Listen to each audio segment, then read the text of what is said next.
A young man with black hair stood and pondered what would happen if he could start over in the face of a hopeless situation.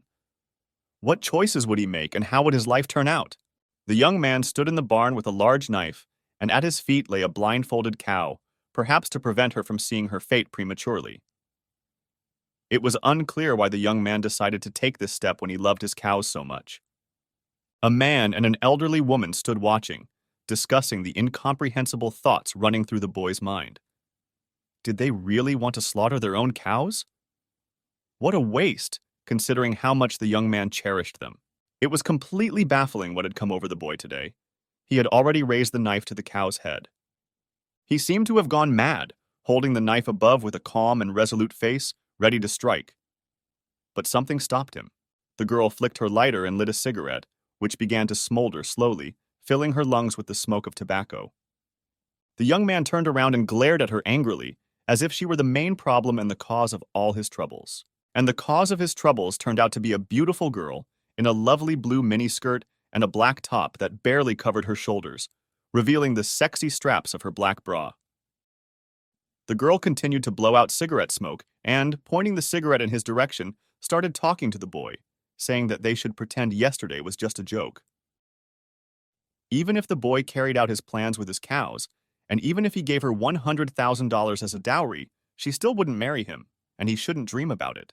The young man looked at the girl's beautiful blue nails and the smoldering cigarette, which burned like his love. The girl kept telling him that he wouldn't succeed, that her younger brother had already promised her $200,000 as a wedding gift, along with a car. And if the boy were left without his cattle, what would he do? She suggested burying that thought and forgetting about it. It was easy for her to say, but what if the boy's feelings were genuinely strong? The man who stood and observed this was surprised that the boy wanted to do this because of the girl, and called him a fool. She wasn't worth it. The grandmother supported the man, saying that there were many unmarried girls in the village, and he should find another bride. But the boy didn't want to listen to anyone. He was determined and ready to do anything for his love. He turned to the people and asked if they were finished gossiping, and if so, they should leave and not waste his time. The girl flicked her cigarette and ostentatiously began to walk away, telling the boy that she wanted to help make things better. But he didn't appreciate her kindness at all. The young man turned around to savor her beauty once more, watching as the girl distanced herself, while a man and a woman approached him, apparently to talk. Someone called out to our hero and he turned eagerly, not expecting to see the person who called him. It was his parents who called out to him, and they were not impressed with what he was about to do. His father told him that if he had problems, he should talk about them, and his mother begged him to put down the knife and not do anything foolish. The young man's hands relaxed and dropped, and he seemed to realize the foolishness he would have committed if it weren't for his parents. They were able to calm him down, and perhaps the pain would fade away for a while. The young man approached his parents, hugged them tightly, and expressed how happy and relieved he was that they were alive and well. Well, it seemed that even the parents themselves didn't understand what danger they had been in. A fat, bald man watched this scene with a malicious grin, asking the family if he had accidentally stumbled upon a TV show. No one paid him any attention, and the young man, with a confident face, began to assure his parents that this time he would definitely protect them from anything. He started shouting for the whole street to hear that no harm would come to his parents, and he would also protect his older brother and sister. Mom was extremely worried about her son, not understanding what was happening to him. She looked at him with teary eyes and tried to figure out how she could help her son. Father's face was completely covered in sweat from anxiety, and he wiped it with a white towel he had on his shoulders. He didn't understand what harm his son was talking about or what was threatening them. The son lowered his head to the ground and began to convince his parents that he hadn't gone crazy and that they needed to deal with those cows to prevent any harm. What kind of harm was supposed to happen? What was the reason behind his actions? He couldn't explain. He looked at his parents and asked them to trust him for once in their lives and do as he asked if they truly loved and respected him. The parents looked at each other and understood each other without words. Father approached his son, exhaling nervously, while the mother raised her hand and started saying something to her son. Father bent down to the ground and picked up a knife, saying, "I don't know what you have in mind, son." And the father walked towards the cows, talking to his son, mentioning that he was a university student, which meant he was smart and had much more knowledge than them, and that he understood something.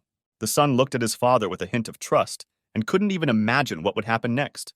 And a second later, the father raised the knife up with his right hand while embracing his son with his left hand, completely unaware of what was happening. After all, the father had never acted so strangely before, nor had he ever supported his son to this extent in his endeavors.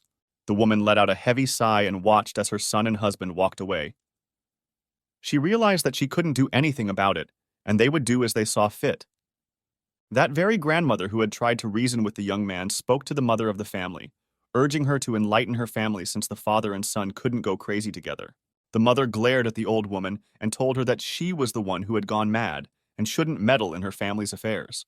The family reunited, and the mother also decided to support her husband and son, disregarding public opinion. It was the right and sensible decision. People continued to discuss the family behind their backs.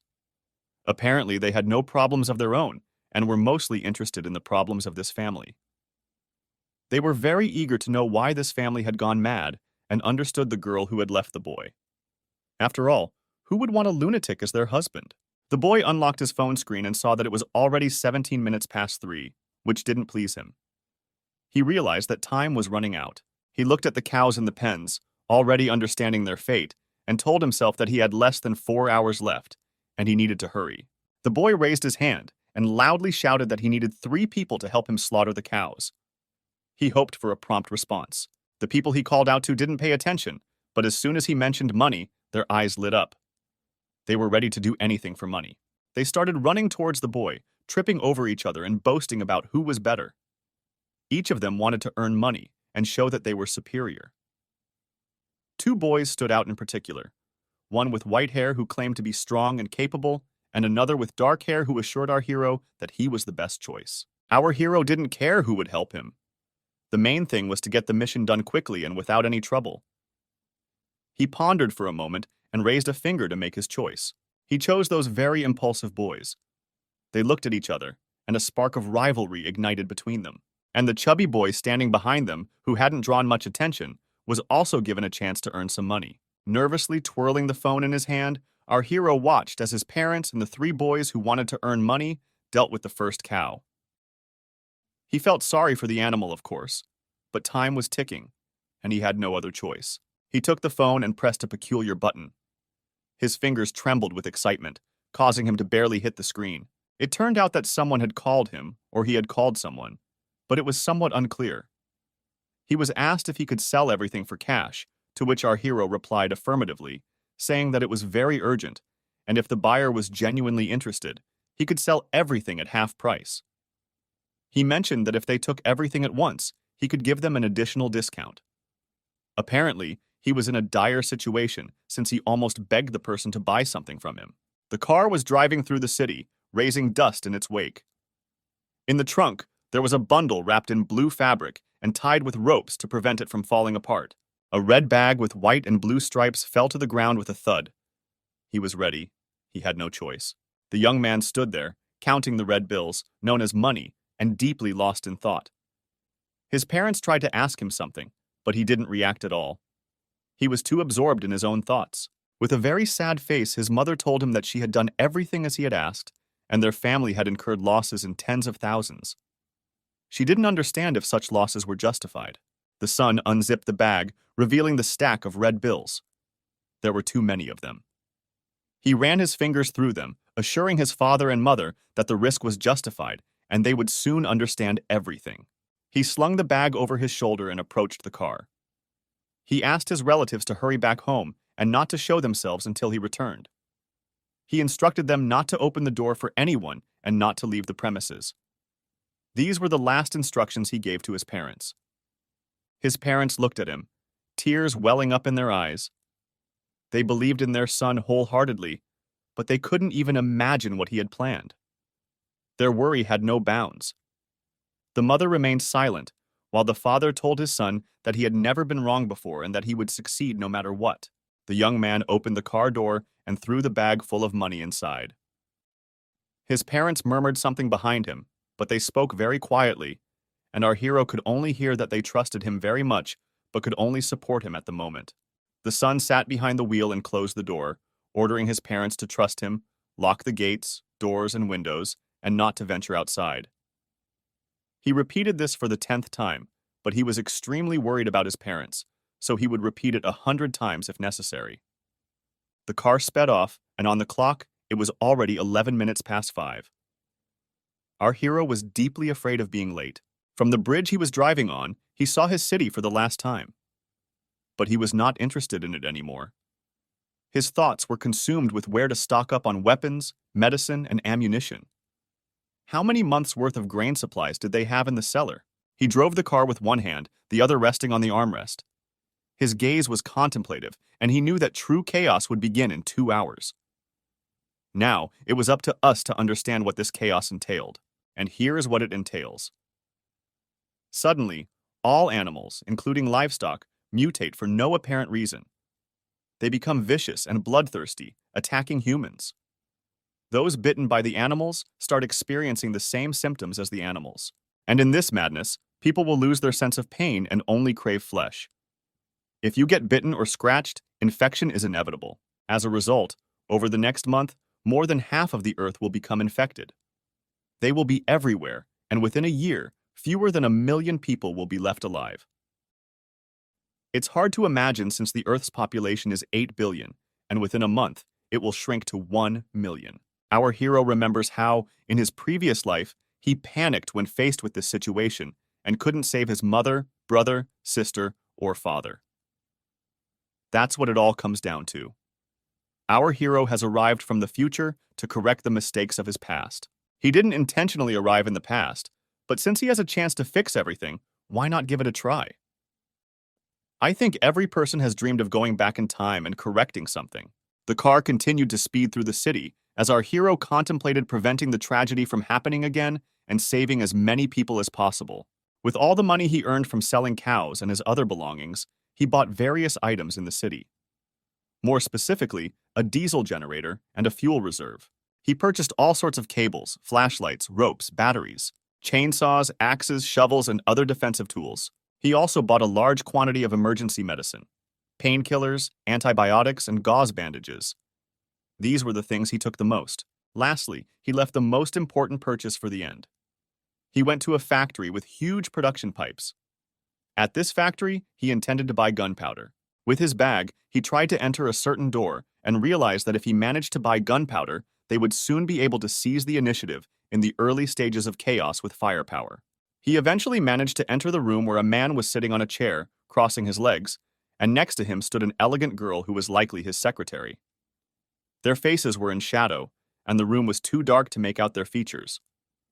But the man's face illuminated, and he clasped his hands under his chin, addressing our hero, saying that the security checkpoint had already informed him, presumably upon seeing the large bag on the young man's shoulder, and asked if he came for a major deal or just casually. Perhaps he was just the secretary's friend. Upon hearing these words, the secretary blushed and looked down. The young man slammed the bag on the table, making a loud noise, thereby showing the seriousness of his intentions and making it clear that he had not come here to joke around. He gave a stern look to the man and confronted him. Our hero had come to discuss matters, and after a long pause he mentioned the man's name. His name was Lin Zhe. He unzipped the bag, revealing stacks of red banknotes. He told the man that inside the bag were 100,000 in cash, showing that he wasn't joking. The man looked at him with an unsatisfied gaze, even with a gaze full of contempt, and questioned the young man again if there really were 100,000 there. Apparently, he found it hard to believe that someone could have such an amount of money. He turned to the secretary, who was already restless, and asked her if she had said anything before. What she said, to whom, and why she said it, he didn't specify. The man burst into laughter. His eyes rolled back and his mouth unnaturally widened. He laughed at our hero, calling him too naive and amusing. In a moment, his face changed, and he grinned maliciously, exposing all 32 of his teeth.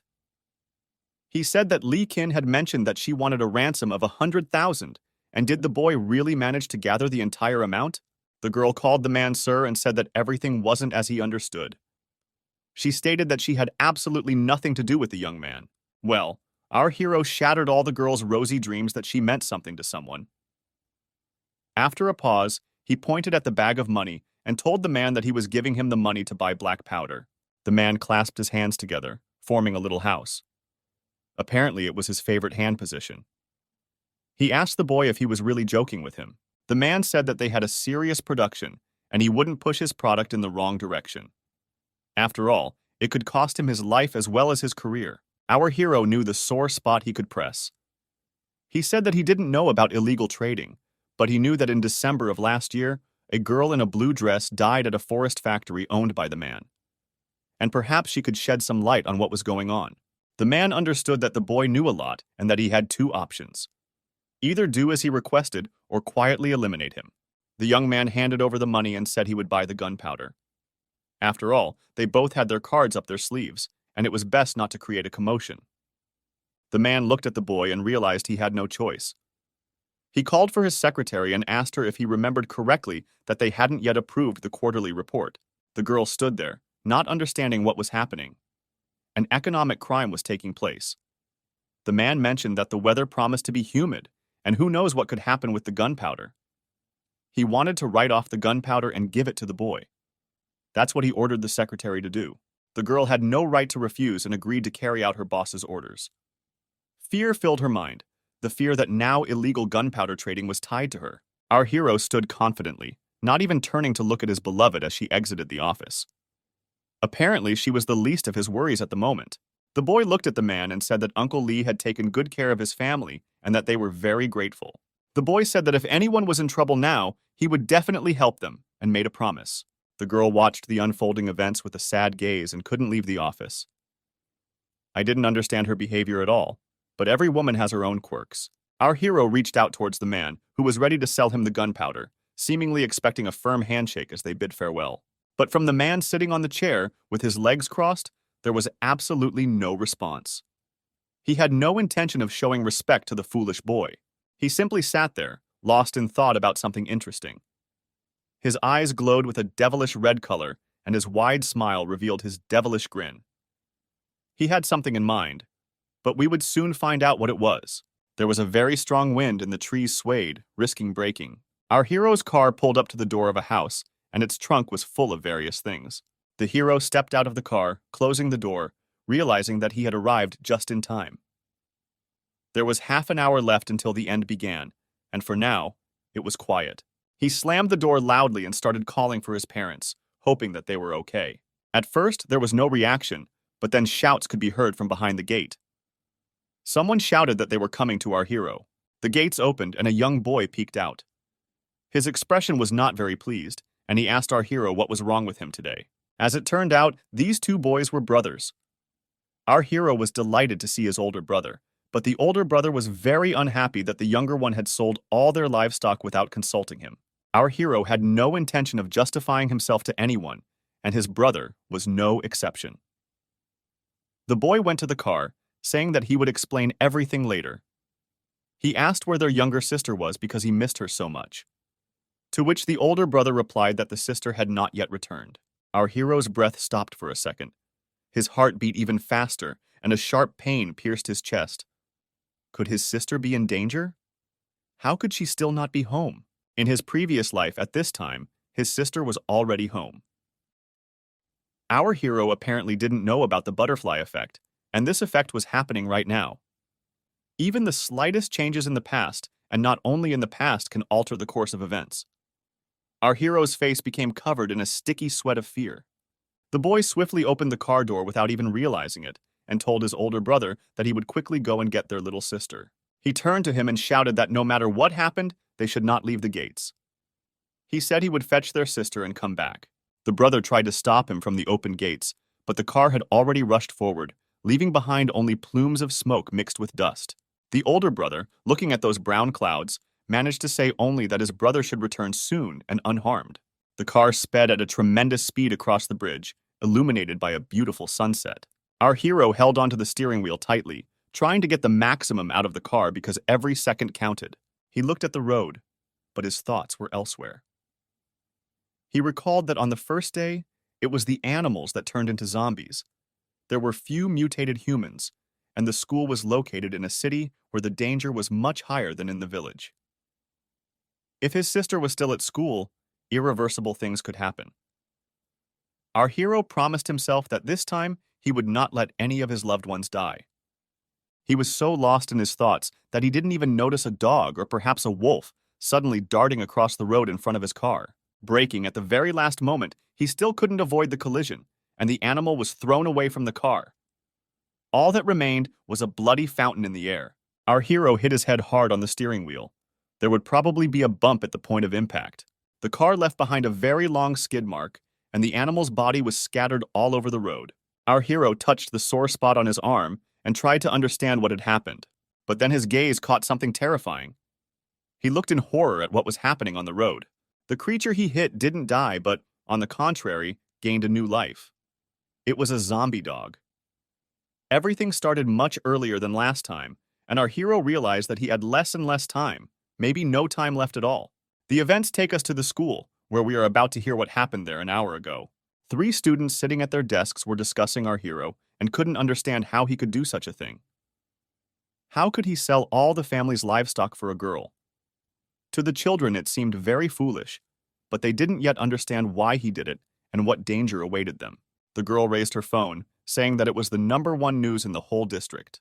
The girl turned back to the girl who was sitting and diligently writing in her notebook. This girl was our hero's sister, who was being severely bullied for what her brother had done. So, the girl who turned to her asked if she was ashamed of her brother. Our hero's sister was a smart girl and understood that there was no point in responding to provocative questions. She simply continued silently writing in her notebook, but her classmates wouldn't calm down. The girl said that the girl for whom the livestock was sold now works at a fireworks factory, and her brother has completely lost his mind, as well as their whole family. Our hero's younger sister, tired of hearing this nonsense, stood up from her desk and was probably ready to leave the classroom. Her classmates continued to taunt her. That same girl showed her a photo of her brother on her phone and said that her parents allow him to do such things.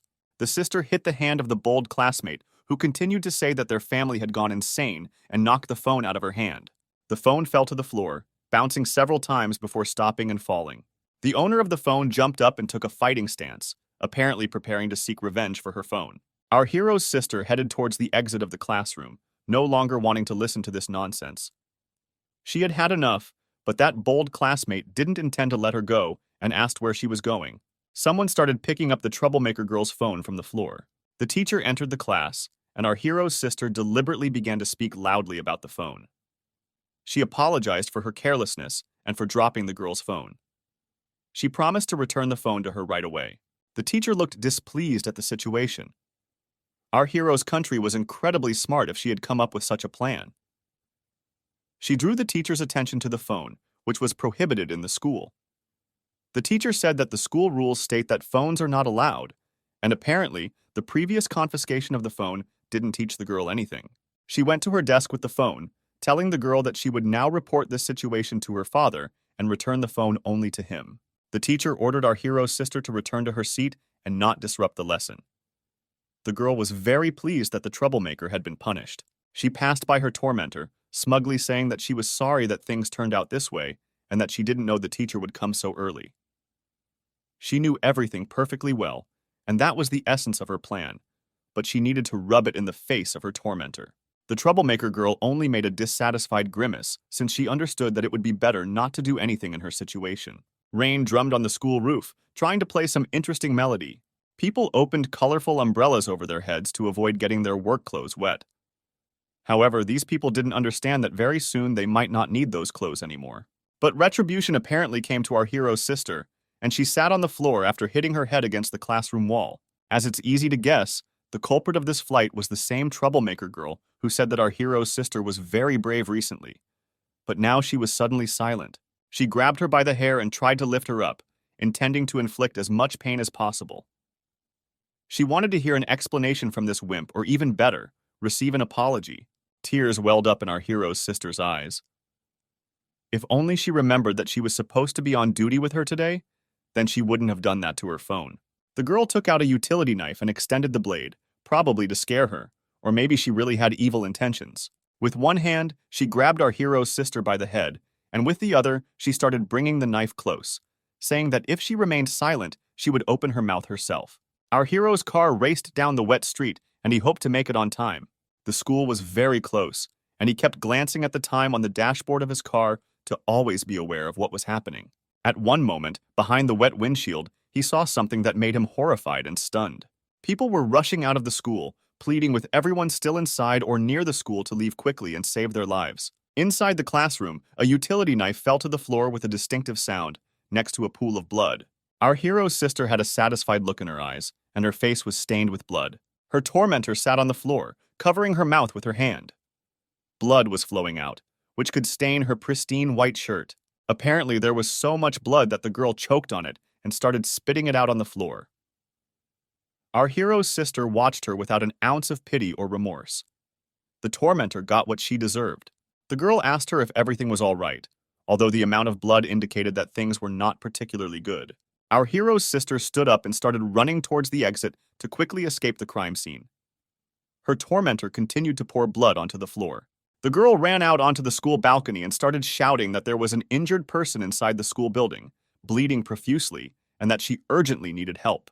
But outside, nobody paid attention because the street was filled with people's screams caused by zombies feasting on flesh. The girl looked at this scene, not understanding what was happening. She was facing a danger she couldn't even suspect. If she had turned around, she would have seen a student who had been infected and was eagerly staring at her, seemingly anticipating the taste of her flesh. The zombie lunged at the girl. Just a while ago, it was an ordinary student, but now it was a merciless zombie with demonic red eyes and green skin. It stuck out its tongue towards the girl, ready to include her in its ranks. The girl sat on the floor, and the zombie flew over her, apparently not expecting such a move. She covered her ears with her hands, hoping it would help, and the zombie would leave her alone. At that moment, another zombie, the one who had tried to bite our girl, crashed to the floor with a distinct sound. But that was only half of the problem because the tormentor appeared in the doorway, but now as a zombie. She noticed our hero's sister and her red eye lit up. She couldn't take revenge as a human, so maybe as a zombie, she would exact her full revenge. Our hero's sister didn't understand what was happening and began to step back in fear, begging her classmate not to touch her, as she was still so young. The classmate attempted to touch her with her hands, but the girl shielded her face from the zombie's repulsive hands. But the zombie classmate had no intention of stopping and continued reaching for our hero's sister's eyes with her hands. In a few seconds, something irreversible could happen, and our hero would blame himself for it for the rest of his life. The school building was filled with rain, and the sounds of wild screams of fear and hatred echoed from within. Our hero's sister was saved by her brother, who managed to kick away the zombie classmate at a distance with a well-timed kick. The girl was in complete shock from what was happening, and her brother's unexpected appearance shocked her even more. But the zombies were not giving up. They were gathering strength for a new attack. Our hero tightly gripped a machete in his hand, offering the zombies a peaceful retreat or a dismemberment. The zombies chose the second option, and one of them headed towards our heroes. As promised, its head ended up separate from its body. With a swift motion of his hand, or more precisely, the machete, our hero severed its head. The brother looked at his sister with a gaze full of love and understanding. He knew he had made it in time. He said he came to make fun of his sister and save her. The girl blushed deeply and didn't say anything in response to her brother, tears welling up in her eyes. Outside, undeterred by the rainy weather, the zombies continued to roam and search for their victims. The unstoppable process had been set in motion. The weather outside was not improving, but fortunately, it was not getting worse either. The pouring rain continued unabated. On the road lay the body of a girl in a pool of blood, being gnawed on by a zombie. At one moment, the zombie was distracted from its engrossing activity and noticed a car approaching from behind. It decided not to run, a decision it would regret within seconds. Whether zombies are capable of regret remains unknown, but the car hit it from behind, sending it flying through the air. Only bloody traces remained in the air and on the bumper. The girl sat in the front seat, buckled up, and absent-mindedly tried to wipe the blood off the window. Of course, it was impossible since the blood was on the outside, but the girl was so lost in her thoughts that it didn't matter to her. Suddenly, she looked at her brother and started shouting with joy. She drew attention to herself to ask her brother a question. With her innocent face, she asked her brother if all this resembled a zombie game and if it was all real. And the kick he used at school seemed like a superhero's strike. The girl was propelled far away from the impact of the kick. This question infuriated her brother because how could his sister compare a genuinely life-threatening situation to some game? Without taking his eyes off the road, He told his sister to stop asking silly questions, and if she was scared, she should just cry. He would understand and wouldn't laugh at her. The girl fell silent and didn't reply to her brother. Or rather, she didn't know what to say to him, as he had recently saved her. The car traveled the same road as in the morning, but now the world's situation was completely different. How quickly life can change. The brother started talking to his sister and told her that with each passing minute, there were more and more zombies devouring people in the world, and they needed to learn to adapt to it and to keep on living no matter what. He lovingly looked at his sister and assured her not to worry because he would always be by her side to protect her. Their family would be safe, and everything would be fine. He made that promise to his sister. The sister smiled radiantly, closing her eyes with joy, and she was glowing as she said she believed her brother. Night fell, and the full moon sparkled in the sky. The city was still awake, and many windows were lit. It makes you wonder if everyone already knows what is happening. Our heroes knocked on the gate, and a frightened family opened it for them. The parents were overjoyed that their son and daughter had returned unharmed. Our hero looked at his parents with a weary gaze and asked them if everything was calm and if nothing happened while he was away. To which the mother, embracing her daughter, said they had recently heard screams outside, but she and her father hadn't dared to go out. Now everything seemed quiet. Our hero pondered and diverted his gaze from his parents to immerse himself in his thoughts. He remembered that in his previous life in the village, there were very few people left, and the mutated ones feared the sunlight. So, they had enough time to prepare defenses for now. But their main task remained to survive the night. Our hero's older brother asked why he had bought so many things, but then he realized that it all seemed like a disaster. Closing the car door, our hero told his older brother that all explanations would come later. And for now, all the men in the family should help carry everything from the pickup truck into the house. And they should hurry, because the main phase of zombie activity was about to begin. Our hero showed the machete strapped to his belt to his relatives and told them that no matter what happened, they must guard the house. He would be away for a short time and would return soon. The mother was deeply worried about her son, and her expression changed instantly. She didn't want to let him go, but her daughter insisted that the mother shouldn't interfere because they needed to listen to their brother since he was able to foresee this catastrophe. The sister, it seemed to me, began to suspect something, but she didn't show it. Perhaps she was the only one who understood that her brother was behaving differently than usual. Memories from school started coming back to the guy, and he realized that his sister's intuition was not lying. His body behaved differently at school, and now was the perfect time to test it. Our hero was leaping across moonlit rooftops. He believed that amidst all this chaos, he should find someone with the same abilities as his previous life. That would give them an advantage and increase their chances of survival. A grand mansion illuminated by the moon was shown to us, where someone was shouting that they couldn't take it anymore. Some people, seemingly insane, were banging on the windows of the house. Behind those windows stood a beautiful, long-haired girl, trying to hold back the onslaught of these people. She screamed that they needed to hurry, and she knew they were worried about their loved ones, but the zombies were about to break through. The girl was right, and a glass shattered near her face, revealing an inhuman hand emerging from the hole. Two men armed with wooden clubs stood there, waving them and saying they found weapons, warning the stranger to leave. The girl stepped away from the glass and decided to leave all these questions to the guys who were already prepared. Suddenly, fear flashed in her eyes as she looked towards the wall she had just left. The wall collapsed, and hordes of bloodthirsty zombies poured out from behind it. The guys stood there, watching everything in complete shock, paralyzed, and with diminished chances of survival. One of the zombies fell to the ground, apparently breaking its neck upon impact, as the fall was accompanied by a distinct crunch. After that fall, the zombie didn't get up anymore. The girl turned around to look at the zombie, making sure it would no longer pose a threat to anyone. She looked towards the wall and couldn't understand how such a thing had happened. The zombies that were supposed to tear them apart suddenly turned out to be dead and no longer posed any danger. The reason for this turned out to be our hero, who climbed over the zombie corpses with his faithful cleaver. The men looked at him, their mouths agape with surprise. It was the same fool who sold the cows for the girl. The man with glasses even adjusted his glasses to get a better look at him. Our hero gave the girl an angry glare, as if he wanted to incinerate her. The girl widened her eyes, not understanding what was happening. The guy scared her a lot. Another moment, and the girl would have been dead, but her life was saved by our hero, who swiftly reacted and decapitated the zombie that threatened her life. In one swift motion of his cleaver, he sent the zombie's head flying, and blood fountains scattered across the room. The girl squinted in surprise, trying to remember her hero's name. The guy grabbed her face as if he wanted to kiss her, and answered her question with his gaze. He squeezed her cheeks and, upon closer inspection, realized that she was the same girl whose body was not infected, and she could be useful to him. The girl resisted such treatment and didn't understand what the guy wanted from her. And the guy remembered that in his previous life, this girl was Sia Binbin, a ruthless zombie destroyer with a massive rifle. Now she looked nothing like herself, and that needed to be corrected.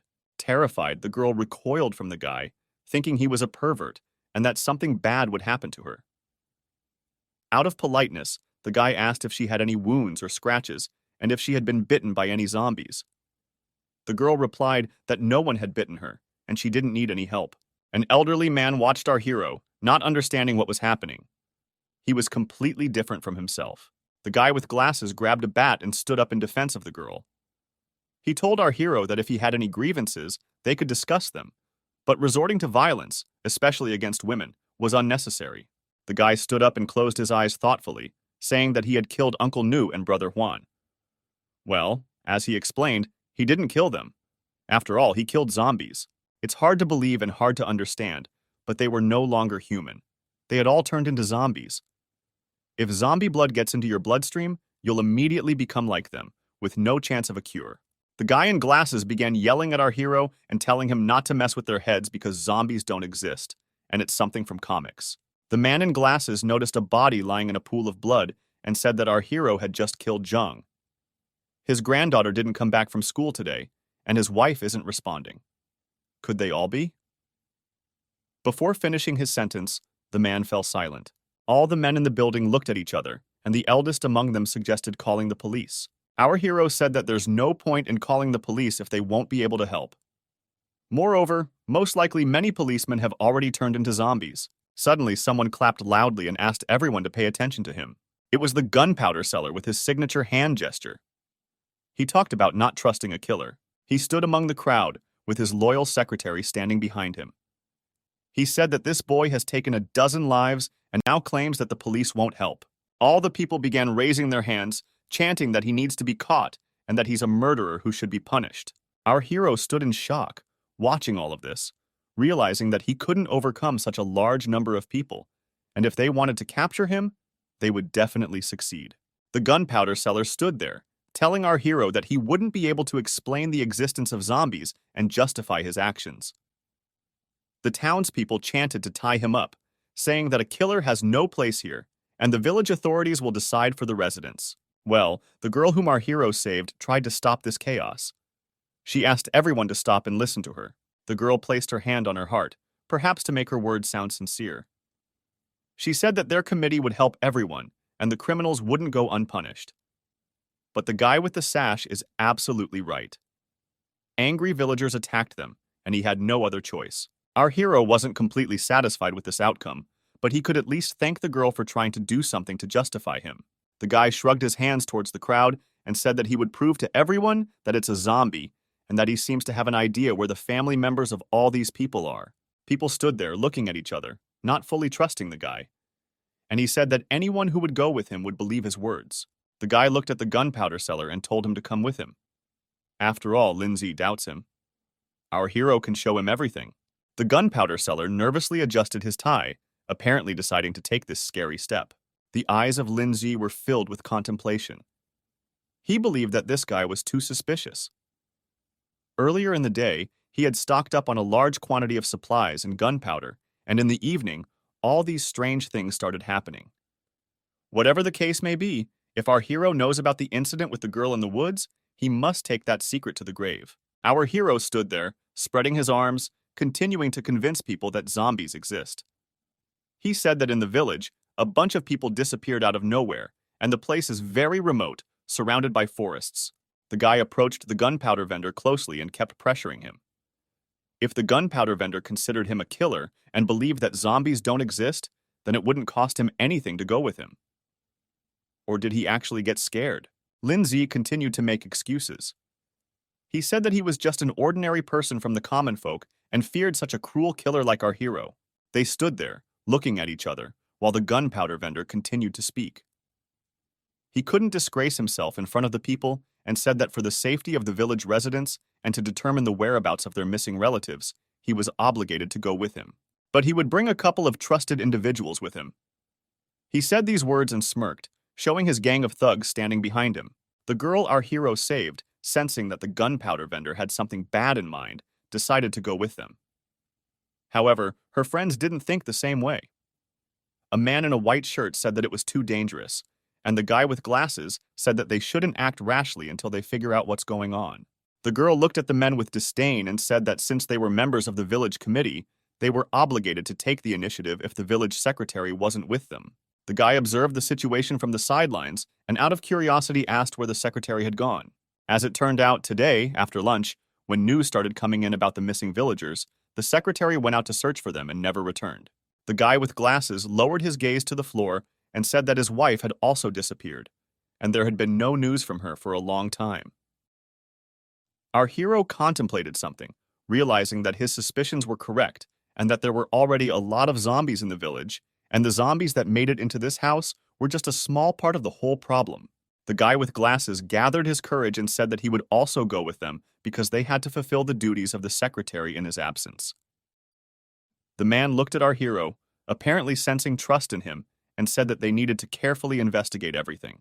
An elderly man also decided not to stay on the sidelines and said that he would help them. He would provide a place for the people in this building. He suggested using 2 vans at the entrance to reach their destination. The events moved to the forest, where the entire group of people who didn't believe in our hero was inspecting a white car. The girl examined the car with a flashlight and realized that it closely resembled the secretary's car. The elderly man touched the hood with his hand and, based on its temperature, understood that the engine had been turned off recently, which means that the secretary was somewhere nearby. The young man with glasses tried to call the secretary, but the phone was unreachable. Once again, our hero immersed himself in memories from the past, realizing that the previous wave of zombies started 3 days later, and they were heading in this direction. Back then, there was no opportunity to investigate the source of that horde. If the timing coincides with the past, they would be able to solve the problem of that horde now. But his main task was to gain the trust of the girl, who could greatly help him in the future.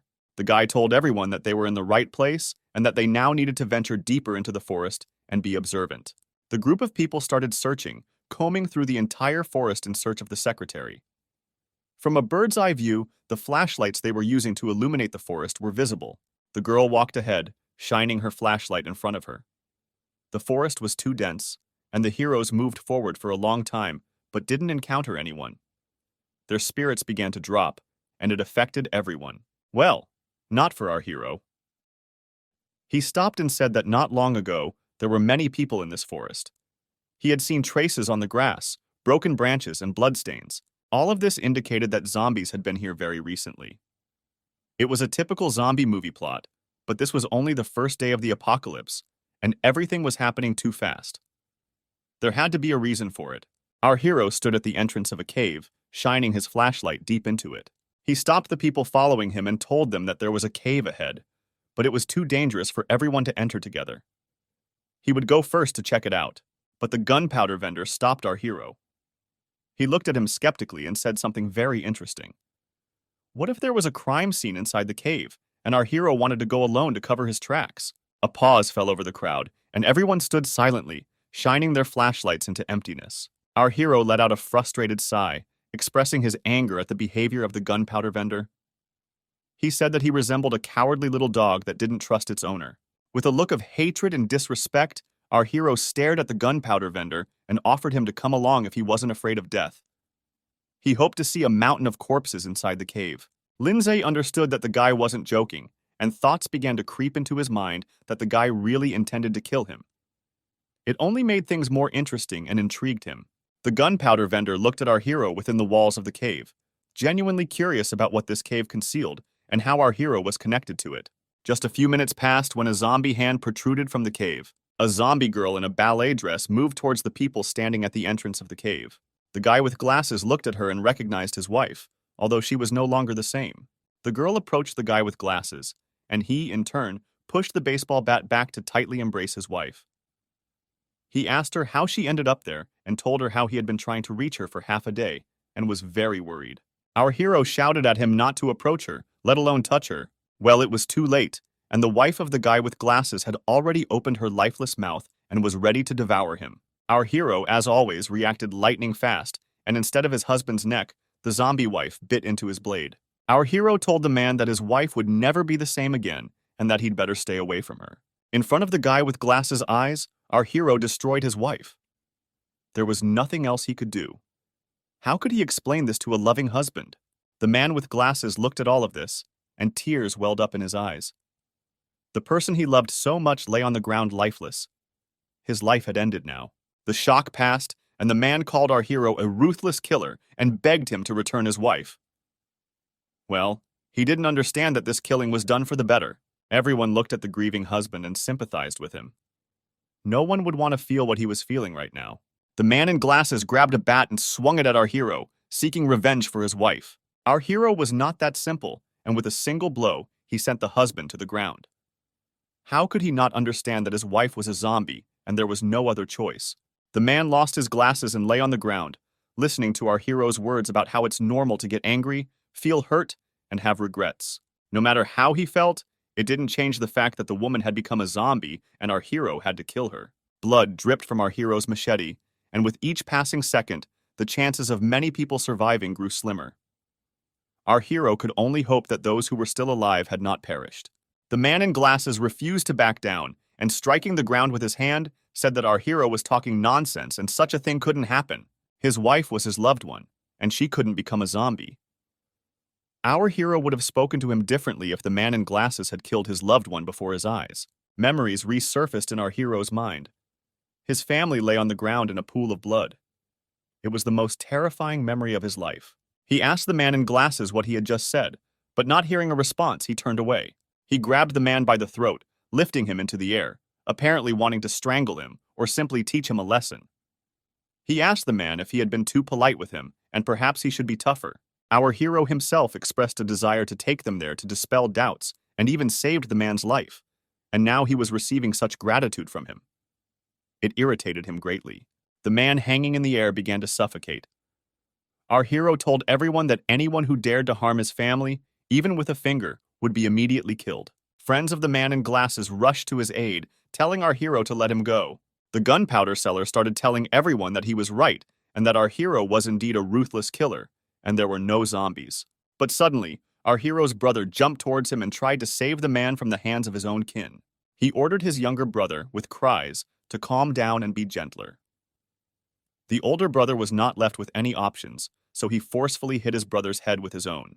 The man in glasses finally fell to the ground, finally able to breathe fresh air. His life was saved. The older brother sat beside the lifeless body of his restless younger brother and began to stand up. Our hero regained consciousness and recognized his tormentor in the face of his brother. The older brother looked at him with a look of admiration and called him a fool. But he was glad that he had regained his senses. He extended his hand to his younger brother and said that he was not supposed to be home, and everyone was getting worried. The man in glasses continued to cry on the ground, blaming himself for his wife's death, for not being able to protect her. The older brother of our hero approached the grieving husband, trying to cheer him up. He said that even though he didn't want to admit it, deep down he understood that his wife couldn't be brought back. Although his brother was a fool, he had saved the man's life. The man's feelings were, of course, understandable, and the brother offered to hate him instead of our hero. He extended his hand to the man in glasses and said that they had to keep living and that he was needed by the villagers. The man started to get up, saying that he had to save the people in his village. Our hero looked at the whole scene and understood that his older brother, despite being different, was always ready to come to his aid and bring comfort. Although they were brothers, their characters were different. The older brother had always been popular, while our hero never had any friends. No matter what happened, the brother was always there, protecting and helping our hero. Our hero approached his brother and the grieving man and hit his brother on the shoulder for no apparent reason. He began to walk away, mentally telling his brother that it was his time to protect. From the cave, a wild scream could be heard, indicating that not all zombies had left. The girl, upon hearing the voice, immediately recognized its owner. It was the voice of the secretary who urgently needed help. She was about to rush to assist when our hero blocked her path, telling her not to act rashly. Strange sounds continued to emanate from the cave. The ward of the gunpowder seller stated that it was true. There were zombies, and that the girl was indeed a zombie. To this, his owner said it was all nonsense, and that he would go there to prove that there were no zombies. However, one of the brutes stepped forward, apparently trying to impress his owner, and said he would go into the cave. The man entered the cave and started shouting at the one who was supposedly playing pranks, telling them to come out and stop scaring people. Suddenly, his flashlight slipped from his hands, and the man disappeared from sight. Everyone was bewildered and didn't understand what had happened. Perhaps only our hero understood what was going on. Inside the cave, only the lower half of the man's body remained. The upper half of the man's body was held by a zombie, surrounded by a massive crowd of its kind. Those who didn't believe our hero could now see with their own eyes that he was right. Glava 6. The zombie stood and held the upper part of the minion's body by the head. It was a very terrifying sight. Nobody wanted to look at it. After a couple of seconds, the zombie threw the upper part of the body onto the street, and everyone present there was very frightened. The gunpowder seller didn't understand what was happening, and fear appeared on his face. Nobody understood what was happening, and the zombies, in the meantime, rushed towards the people. Our hero looked at the crowd of zombies and couldn't understand why there were so many of them. He thought there would be fewer, and he already wanted to run away. But he realized that his brother and the girl who mattered to him would stay here. Running away was not an option. He shielded the girl and told her to stand behind him because it was the safest thing she could do right now. Someone grabbed him from behind by the shoulder. It was his brother, who frightened our hero greatly. The two brothers scattered the zombies in different directions, helping each other and complementing each other very well. The older brother looked at our hero and was deeply hurt that he wanted to take all the glory of victory for himself. Real brothers don't do that. Real brothers always share. The zombies began to rise from the ground to continue fighting and destroy the human race. Our hero's brother was very unhappy that even after his attacks, the zombies could still stand up. He didn't understand their weaknesses and how to defeat them. Our hero looked at his older brother and reminded him that the weak spot of the zombies was their brain, as well as sunlight. The older brother completely lost his grip and forgot such elementary things. The two brothers stood side by side, with the girl standing between them. The older brother said that he would definitely have enough strength to defeat the zombies, and he didn't need any special methods to defeat them. Our hero said that in that case, they would act in an old-fashioned way. The girl looked at the two brave guys with astonishment as they decided to destroy the horde of zombies with their bare hands, without anyone's help. The two brothers stood and discussed the plan of action. The older brother intended to fight the zombies in hand-to-hand combat, while the younger one had a machete, making it much easier for him to destroy the zombies. The zombies glowed with their red eyes and opened their foul-smelling mouths, apparently wanting to bite our heroes, although it was clear that it was their only desire. Our hero's older brother commanded him to attack and rushed forward. Our hero flew down from the air towards the zombies, while the older brother attacked the zombies on the ground. Blood was flying everywhere, as well as zombie heads that were being severed by the machete. The zombies seemed as if they were not going to give up and wanted to continue fighting, expressing it with their angry growls. But the older brother of our hero stopped that growl. Our hero landed on the ground, and his brother, leaning on his back with his hands, made a very cunning and elaborate strike that the zombies 100% did not expect and were defeated by. From the cave, more and more zombies were flying towards our heroes. They seemed endless and would never stop. Our heroes were ready to fight and would not retreat until they destroyed every single zombie. Our hero, with a knife in hand, commanded everyone to gather together and shine flashlights in the zombies' faces. And if the zombies got closer, they were to hit them on the heads. But most importantly, they must not let the zombies bite them, because a person immediately turns into a zombie after that. On another clearing, an elderly man and a man in glasses stood next to 3 corpses and were talking. The man in glasses said that the two of them barely had enough strength to kill one, while the brothers were annihilating them in whole hordes. The man couldn't understand how they managed to do that. The elderly man said that these two had been studying martial arts since childhood, and even professional fighters couldn't defeat them, let alone a bunch of dead creatures. The man in glasses agreed with him and said that he never wanted to kill our hero, and now realized his mistake, wanting to apologize to him. Together with his brother, our hero destroyed a lot of zombies and stood on their corpses. The older brother spoke to his brother about how amazed he was at the amount of strength his brother had gained. Our hero said, "Maybe I can arrange a masterclass specifically for my older brother." Our hero turned around and looked at the girl who was very scared of everything that was happening. He reassured her and said that everything was fine. The girl believed him. She stood among the two brothers and nervously exhaled, grateful to them for what they had done for her. The older brother said that there was no need to thank him because it was his younger brother who constantly protected her. Our hero decided not to listen to this and waved his hand as he started to move away from his brother and the girl. Joe says he wants to see if the others are okay and leaves. Mr. Lin's subordinates were bitten by zombies and could turn into them at any moment. The men did not want to die and called the boss for help. Before they turned into zombies, they were killed by Joe, and Lin heard their screams while hiding behind a tree. He was scared and hoped that no one would find him. But the guy found him and was surprised by his luck. Joe tells the man to keep hiding and be quiet if he wants to survive. The guy left, leaving Mr. Lin by the tree. The man was afraid to make any sound and mentally planned to take revenge on the guy. Meanwhile, the survivors examined the surroundings, and Bing Bing says that she definitely heard someone's voice. The young man returns and everyone hears a cry for help from the cave. The girl understands that this voice belongs to the secretary.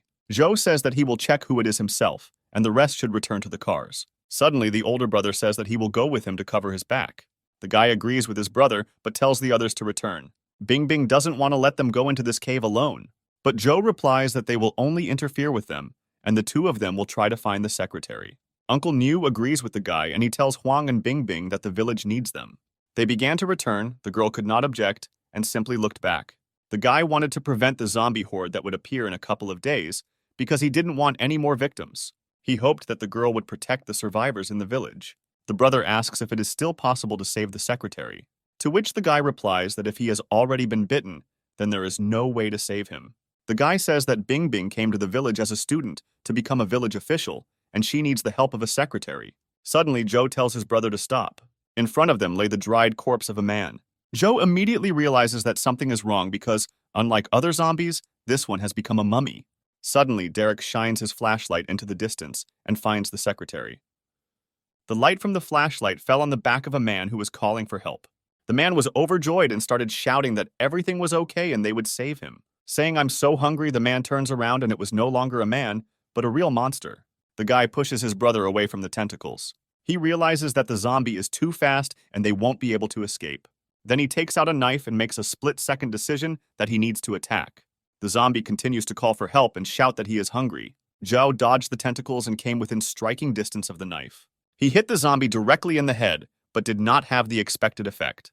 The knife was unable to cut through the head, and the guy is surprised at the hardness of the skin. He immediately realizes that this is a mutant zombie in front of him. This monster attacks the guy with its tentacles and he flies back. Joe rolled on the ground from such monstrous force. The zombie wanted to continue the attack, but suddenly a light illuminated him. It was Derek. He knew that bright light was effective against zombies. The guy tells his brother that they need to retreat if they want to live. Miraculously, they got out of the cave and caught their breath. Derek wonders what kind of mutant this was. Joe replies that the mutation is due to infection by animals, and in rare cases the combination of two DNAs mutates. He adds that mutants are much stronger than ordinary zombies, and some even have unusual abilities. The guy assumes that the secretary was bitten by one of the bats that was in this cave. The young man says that such zombies are difficult to fight in the dark, but they are afraid of the light and are lucky that the moon is shining brightly today. Derek wonders how long it's been since his little brother became a zombie expert. Joe replies that the books describe exactly the same thing, and they need to take equipment to kill this creature tomorrow. Suddenly, they hear the sound of cutting air. It was bats flying out of the cave screaming. Perhaps they were flying away from someone and were a sign of the onset of something sinister. They rose like a black cloud in the sky and covered the moonlight. Suddenly, tentacles appeared from the cave, piercing the ground with a roar. It was a mutant zombie who jumped out of the cave at high speed. He attacked Derek with fury, trying to bite. Joe tried to stop the zombie by grabbing it by the tentacle. The guy understood that the zombie was very strong, and to win, he needed a powerful light source. Suddenly, a car appeared from the side from the darkness of the night. The car crashed into a zombie at high speed. Bing Bing was driving, and she suffered kickback as she crashed into a tree. Joe wasted no time in finishing off the zombie while it was immobilized. The girl got out of the car, asking if everything was okay with the guys. She was surprised that the zombie turned out to be the secretary. Derek breathed a sigh of relief after defeating the zombie, since it could have killed them both. Looking at their brother, the guy and girl couldn't believe their eyes. The man was careless and was injured by a mutant zombie. He apologizes for this and tells his brother to take care of the family for him. Joe wanted to protect his brother and did not want a repeat of the past, He felt tears on his face. He turned around, looking at the defeated zombie. A mutant zombie could control ordinary zombies, but that was not the most important thing. The most important thing was the zombie core in the back of their heads. Joe tells his brother that this thing can help while there are no symptoms yet. If he eats it now, then there is a chance of turning into a Superman, immune to the zombie virus. But the likelihood that they would not be was greater. Derek used the cannonball without fear, since he had no other choice. Joe says that 2 days will be enough to understand whether the core worked or not. Derek goes into the cave and told them to seal the entrance if he doesn't come out in 2 days. But if he does come out, they shouldn't be too jealous. Finally, a smile appears on the guy's face and he says that he will wait for his return. Unfortunately for them, Lin heard this conversation, hiding behind a tree. The next morning, their small village was calm. Joe Ying appeared in her brother's room and was dressed in a very unusual costume. Joe smiled and said that she looked like a weirdo. The sister says that everyone in the family should be protected, and she made this armor herself. The guy replies that this armor will not help her in any way when attacked by monsters. Walking out into the courtyard, Joe saw his father strengthening the wall. The father hugs a barrel of gunpowder and asks where his son got so much. The next moment, he runs away with her in an unknown direction, and a moment later, Joe hears the doorbell. Bing Bing was standing on the threshold and the guy asks what she wants. The girl collected her thoughts and asks the guy to help her. She says she can't contact the local police department and the signal is gone. Joe confirmed her words, and this seemed strange to him, since this had not happened in the past. The girl asks the guy to accompany her to the station, since the lack of communication may be a problem in the future. The guy agreed and they set off, saying goodbye to his parents. Meanwhile, Derek was sitting alone in a cave and suddenly heard footsteps. Suddenly, some kind of liquid spread across the ground and the guy knew it. The liquid was gasoline and someone set it on fire. Sometime later, Joe and Bing Bing were driving a pickup truck along the highway, and although the girl had no hearing, she tried to sing the song, thereby calming her nerves. The guy smiled because this was truly the Bing Bing he knew in the past. The young man understood that he could not rely only on his past experience, and a lot would also depend on Bing Bing. Gathering his thoughts, he invites the girl to move home with them. The girl is embarrassed and asks why she should live with him. Joe understood that if he told the girl about her future superpowers, she would not believe it. So he says he needs her and he can't let her suffer. The girl blushes and looks at the guy with disbelief. But after a moment, paying attention to the road, they stop. The car could not drive further because the road was blocked. The guy doesn't remember this happening in the past. Due to the road closure, it will be difficult to bring supplies. He sighs and suggests returning to the village first. The girl agrees with him. The guy calculated that the supplies would last for some time, but the lack of signal and the blocked road gave him no rest. He had a bad feeling which did not disappoint him. Due to punctured tires, the car skidded and became difficult to drive. Having difficulty stopping the car, they got out to look at the problem. Bing Bing is surprised by the sudden appearance of car spikes. Joe tells her to be careful and hide, since these thorns were placed by a man. Lin suddenly appears and says that he is glad to see the guy in good health. The young man asks what he wants. Lin replied that he must avenge his subordinates. Joe says that he is not to blame for their deaths, and since he wants revenge, he must cut up the zombies. But he is too cowardly to go against the zombies.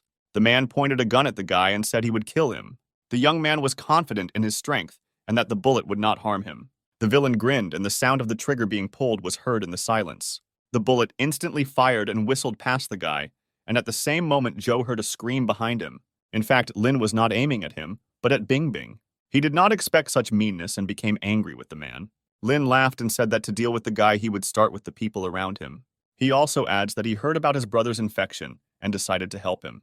Since he knew that Joe could not cope on his own and therefore blew up that cave, the guy, hearing this, ran furiously towards the enemy. Bing Bing shouted at him to stop and think about it. Lin was glad that his provocation worked, as he had been waiting for this moment. Suddenly, a huge wolf appeared from the forest, looking at the man with hunger in his eyes. Like a flash of lightning, he attacked him and bit off his hand. The guy was surprised by the sudden appearance of a rank 2 zombie wolf. Meanwhile, Zhou Ying was bored and waited for her brother and Bing Bing to return. The next moment, she sees Uncle Huang and Uncle Nu outside. The girl tells them that her brother left and asks them what happened.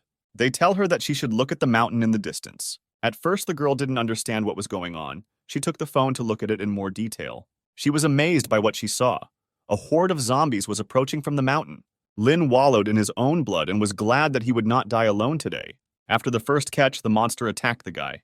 Zhou wasted no time and calmly stabbed him with the knife. Luckily, it was light and the zombie wolf was not that strong. Therefore, the wolf must die. Otherwise, when night comes, they will all die. At that moment, a strange noise began to be heard from the forest. Looking to where it was coming from, he saw a horde of zombies quickly approaching. Zhou thought that since they had killed the secretary's summoner, the horde should not have appeared. But suddenly he realized that the source of the virus was not the secretary, but bats. By this point, the zombie wolf had recovered and was ready for the second round. The wolf hit the ground with his paw, and the guy was thrown into the air from such a powerful blow. Paying attention to the wound he had previously inflicted, the guy realized that the wolf could regenerate. Zhou had big problems. He needed to somehow defeat this monster. Meanwhile, in the very cave in which the explosion occurred, the stones that blocked the passage flew out at high speed from some unknown force. After a short moment, the girl could not believe her eyes. She was very scared. The zombie wolf was victorious and was ready to eat the young man alive. But suddenly, the guy felt a sharp surge of strength in his body. He was pleasantly surprised to feel that power again. Having gained strength, the guy became very strong. He hit the wolf with his fist. He flew away from the large impulse. The guy in the blink of an eye found himself next to the wolf and was ready to strike. The next moment, he blasted the wolf with his incredible strength. The girl, looking at this, unconsciously called the guy by name. Bing Bing was surprised at how strong the young man was. She had a feeling that Zhou could get out of any situation. Zhou suddenly awakened his super strength, but he didn't remember anyone doing the same without activating the zombie core in the past. But he suddenly came to his senses and told the girl to get up, since they did not have time to rest. Zombies were approaching from all sides, and it was not safe here. The guy said that he would carry the girl on his back because she was wounded, and she should hold on tight. The next moment, they were running away from the zombies and heading to the safe zone. By evening, they could already see the village in the distance. Looking back, they realized that they had brought a tail with them, and it would be difficult to kill all the zombies. Suddenly, there was an explosion, and many zombies were killed, and loud music could be heard afterwards. Their father and younger sister came to their aid. After some time, the car was speeding along the highway, and Zhou Ying threw explosive bottles out of the window. The next second, everything lit up with a bright flame. Zhou Ying was delighted with the emotions she received. Zhou found a first aid kit and wanted to take gauze, bandages, and iodine to take care of Bing Bing. But suddenly, the sister gets ahead of her brother and says that you shouldn't touch the girl's feet so brazenly. Only if they have a closer relationship, so she will take care of Bing Bing herself. The young man asks his father where he got the explosives from. The man replies that he made it himself, since in his youth he was obsessed with its creation and even worked as a specialist in mine explosions. But unfortunately, after the ore was depleted and he was fired, he never touched dynamite. They finally made it home after a grueling battle with zombies. Suddenly, they hear a loud scream from the house and realize that something is wrong. They couldn't open the door because it was locked, so Joe simply kicked it down with force. In front of them, they saw a woman and a zombie. The situation did not seem dangerous. On the contrary, everyone was speechless at the suddenly presented picture. A woman was beating up a zombie who used to be from a neighboring village. Joe asks his father when his mother learned to fight so well, to which the man replies that in her youth even 5 people could not cope with her. But after they met, she became softer. After some time, the woman noticed the guests and greeted them, but they had no time to talk, as more and more zombies appeared. Uncle Huang and Uncle Nu warned everyone that a huge crowd of zombies was approaching from the west. Hearing this, the guy got angry and he was ready to fight. In his previous life, his entire family suffered due to a sudden zombie attack. But now everyone is ready and will not leave these creatures even a chance to win. The guy was sure that they would definitely survive because he did not fight alone and all his relatives were nearby. The zombies were infecting more people and were going to lay siege to their home. Joe was sure that someone was controlling these creatures. Looking up, he saw the figure of a man standing alone in the distance. This figure was none other than Lin. He was somehow able to survive. The battle dragged on, but the zombies did not decrease. They continued to attack their house. They had already used up all the explosives, and the situation was getting more complicated. Zombies were everywhere, and the guy felt that they had tactics. Since the zombies had been advancing for a long time, everyone was tired from such a long battle. At a rapid pace, zombies filled everything around. Joe tells everyone to go to the courtyard and hold the defense there, and he will take over the rest. The next moment, a crowd of zombies attacked him, and a mountain formed. The guy activated the Bloody Buddha ability and destroyed all the zombies. He felt his blood boiling in his body, and a force awakening that could destroy everything in its path. He had seen in his previous life how one commander of the Dawn Army had the same ability. Somehow, his Blood Buddha ability was much weaker, but that didn't matter at the moment, since he had to deal not with a crowd of zombies, but with the one who controls them. Meanwhile, everyone fought with the zombies and did not let them go further. Auntie covered Bing Bing's back and asked if she was okay since she was injured before. The girl thanks for the help and asks where Joe ran away to. Zhou Ying replies that her brother is now definitely crushing all the zombies left and right. She adds that there is no need to worry as her brother is safe and unharmed. Turning back, she saw a destroyed wall and a lying man. The lying person was Joe. He shouted to everyone not to come near and to run away from here as quickly as possible. The one who sent him flying and forced him to break through the wall was a huge zombie bear. The guy did not want to give up. He knew that he had to fight to the end. Joe could not allow that situation to happen again. He had to protect those he cared about. The young man stood up. He wanted more power. A strong wind blew. Everyone was worried about the guy. Joe went on the offensive with renewed vigor. He wanted to win as quickly as possible. But suddenly Derek appears. He stops the bear's huge paw with one hand. The guy adds that it took him time far away in the mountains to get used to this power. Derek decided to show his younger brother how to use such power. The bear flew several meters, kicking up dust and stones along the way.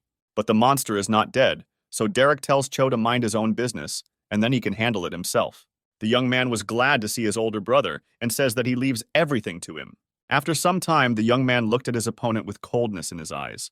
In front of him stood the renewed Lin, who threw away the pitiful human body. The man felt like a king. He not only retained his sanity, but also could control a crowd of zombies. Lin thanks the guy for cutting the zombie wolf into small pieces. Only with his help was he able to easily get the core and eat it. The next moment, Joe cuts Lin in half. The guy says that he is too talkative for a coward, and he is tired of listening to his monologues. The young man is indignant at Lin's pride in calling himself king. Joe thought that the pressure of the zombies on the family should lessen, since there was no one left to control them. But suddenly he heard laughter behind him. The man was not dead yet. Lin says that a measly knife cannot kill him. The guy immediately realized that the man had been given the ability to regenerate that wolf. Lin became very fast. Joe didn't even see his movements as he appeared behind him. The mutant says that resistance is useless, and he will kill them all, and then they will join his army.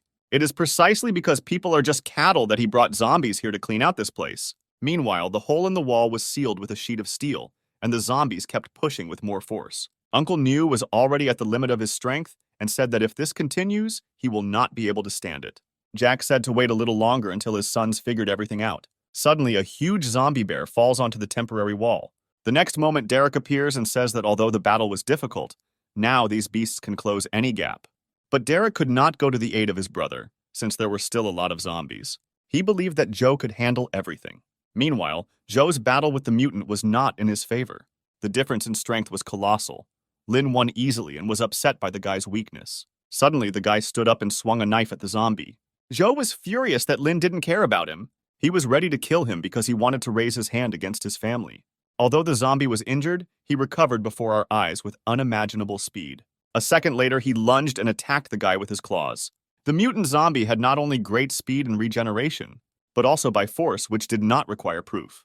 The guy was injured, which meant that the effect of the Bloody Buddha's ability did not work. Lin had at least a little fun, because he thought that his claws would immediately reach the internal organs. Joe realized that his stamina was declining too quickly, and he would not be able to maintain his ability for long. This meant that the next attack would determine the outcome of the battle. Lin himself did not know the limit of his power, and a moment later he inflicted another wound on the guy. A grenade appeared from the guy's sleeve and he threw it right at the zombie's face. Upon contact, an explosion occurred and smoke rose. Lin laughed and said that an ordinary grenade would not kill him. But looking around, he realized that Joe had fled with his tail between his legs. The man laughed because running away was useless, because he could find him by the smell of blood. He added that Joe could run as long as he wanted, but in the end, he would kill him. Meanwhile, the young man hid in the store, catching his breath and healing his wounds. Somehow, with the help of bandages, he managed to stop the bleeding, and the fact that his ability helped heal wounds was a pleasant surprise. But despite this, his forces were running out, and they were only enough for one attack. Outside, Lin came to the smell of Joe's blood. He was surprised that the guy chose a gas station store as the gravesite. The man immediately saw a trap consisting of gasoline, a wire rope, and a grenade. He laughed at the guy's stupidity, as he had no intention of falling into the trap.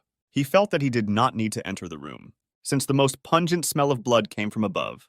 The man was surprised because only the guy's jacket fell from the roof. The moment the jacket fell, Joe appeared right in front of Lin. He threw a handful of salt right in the mutant's face. The zombie immediately screamed in pain. He did not expect the sudden attack. The guy says it's just salt. Can't he smell it?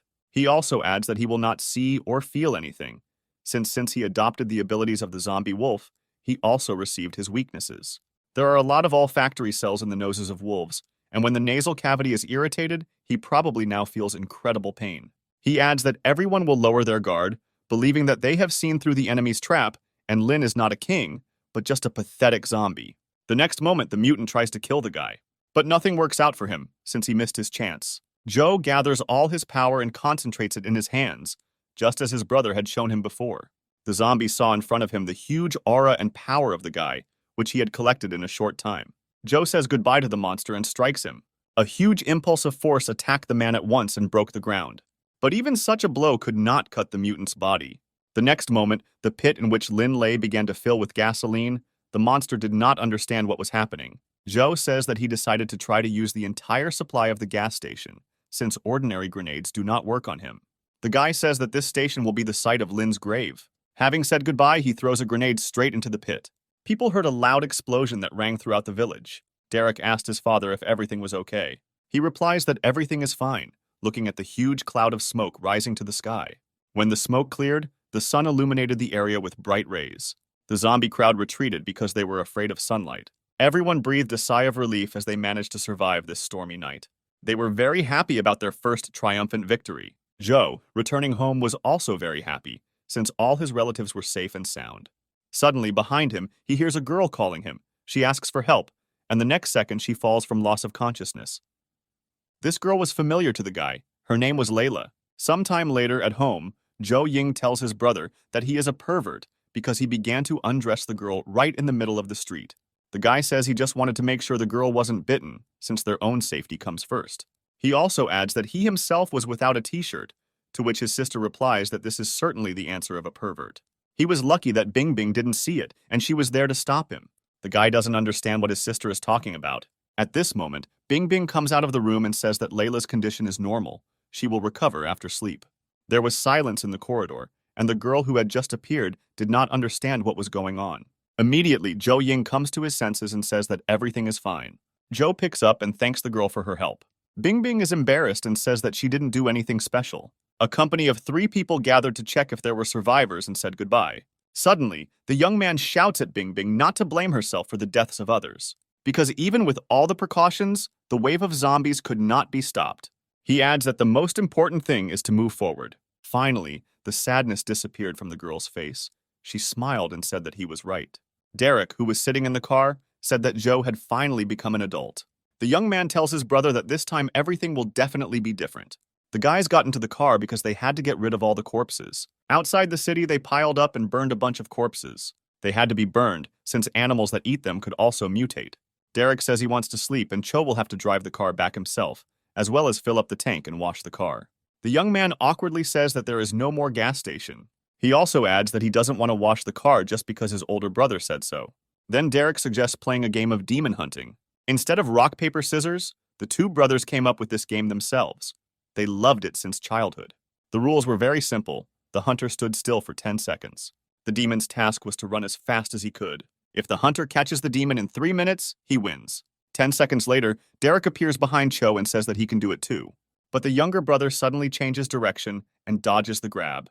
2 brothers chased each other at high speed throughout the forest. Suddenly, Joe decides to climb a tree. He made a jump while running, but suddenly the tree under his foot disappears. In fact, it simply fell over and he was unable to jump on it. Derek used his ability and forcefully knocked the tree to the ground. The guy landed next to a fallen tree and turned back. He saw a tree log flying towards him, so he blocked it with his hand. Derek stood on the other side and applied pressure, thereby driving Cho into a trap. The guy could hardly hold on, since the difference in their strength was high, and it was not easy to surpass it. After a short time, there was nowhere to retreat, and the guy found himself in a dead end. The next moment, the log exploded under simultaneous pressure from both sides. Derek comes to his senses and says that he went a little too far. He asks if everything is okay with Cho, but looking ahead, he saw no one. The young man sat upstairs and said that victory was his, as 3 minutes had passed. Derek asks how the guy managed to get there. Joe replies that he simply pushed off the rock. He did not expect such a difference in strength. Derek asks how he got his powers. Since he ate the core himself, he thought that his brother did the same. The guy doesn't answer directly and says that his ability is like an effect of borrowing power, although in a past life he actually ate the core. Derek says that Cho can borrow his ability, but their powers are different. The young man says that he is almost right and suggests calling his ability the Bloody Buddha. And this ability increases speed, strength, and protection from physical damage, but so far, Zhou only understands 70% of the ability. Derek says he put the zombie bear core in the desk drawer in Cho's room, as it was better to be prepared for anything. The brothers did not know that someone behind the tree was eavesdropping on their conversation. As night falls in Zhou's room, Zhou Ying entered the room while her brother was sleeping. She was looking for the zombie core. By finding the core and absorbing it, she will finally gain superpower too. The next morning, the weather was sunny and the birds were bathing in the sun's rays. Zhou plowed the land in order to grow crops for the future. The guy didn't want to work, but again, as the youngest son, his mother forced him. The young man thought that his mother was biased, since his brother was definitely free, but only he worked. In other respects, Zhou was also not ordinary, so he used his ability and began to cultivate the soil. Layla stood outside, gathering her thoughts to approach the guy.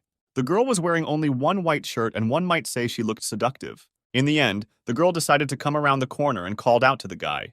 Looking ahead, she was surprised by the scene that appeared before her. Zhou turned around and asked the girl if everything was okay. Layla says she just wanted to thank the guy for saving her. The young man said that he was simply fulfilling a promise he had made long ago, and she did not owe him anything. The beauty says that it doesn't matter. She pours tea and asks the guy to help her again in the future. After listening to her, Zhou refused her offer. He was not interested in it. The girl did not expect such a sharp answer. She asked the reason for his refusal. The guy says that he promised to help because Uncle Lee took care of his family, and he simply returned the debt.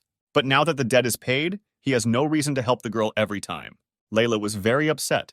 She looked down and said with difficulty that she understood. After some time, Zhou finally cleared away all the dirt he created when plowing the land. The young man realized that the Blood Buddha was not yet suitable for agricultural work, and he needed to improve his control over the ability. Suddenly, he hears a knock on the gate and opens it. It turns out that guests have come to him. After they described the situation in the village, the guy listened to them and hung his head and said that nothing could be done. Unfortunately, no one else survived in the village, and everyone was saddened by this news. The guests blamed themselves for the deaths of others because they felt responsible. But Zhou says that they are not to blame and did everything in their power. Uncle Nu asks what they should do next, since they didn't know how to improve the situation. The guy says that everything is simple. They need to take a shower first and then have dinner together. Because no matter what happens, the most important thing is that they are still alive and well. After a while, Bing Bing came out of the bathroom with wet hair. The clothes that Zhou Ying gave her were not enough for her, and the girl thought that she looked strange in them. At this moment, the girl was called to dinner, as the food was already ready. The girl was a little embarrassed because she looked strange, but she thought that there was nothing wrong with it. By evening, when the sun was already setting below the horizon, throughout the entire village only one house had a light on. Preparations for the evening meal were in full swing in the kitchen. Everyone was talking and joking. Aunt Olivia tells Bing Bing to sit next to Zhou, to which the girl happily agrees. Layla watched with envy as the girl sat down, but could not say anything against it. Zhou offered the girl a soda with a smile, and she took it. Jack raised his glass and said that now at this table are all the survivors in the village. Communication has not yet been restored, and they do not know how things are in other places. But they all must survive at any cost. They have already survived a wave of zombies. This meant that they became one big family and they had to help each other in difficult times. And also, they must not only survive but also live in prosperity and well-being. Everyone raised their soda after such a speech and decided to drink to a bright future. Suddenly, the drink falls out of Zhou Ying's hands and she falls out of her chair. Derek immediately stands up and asks how she is feeling. The girl sweated profusely, her eyes turned red, and a barely audible roar escaped her mouth. With one glance, Zhou realized that something was wrong with his little sister.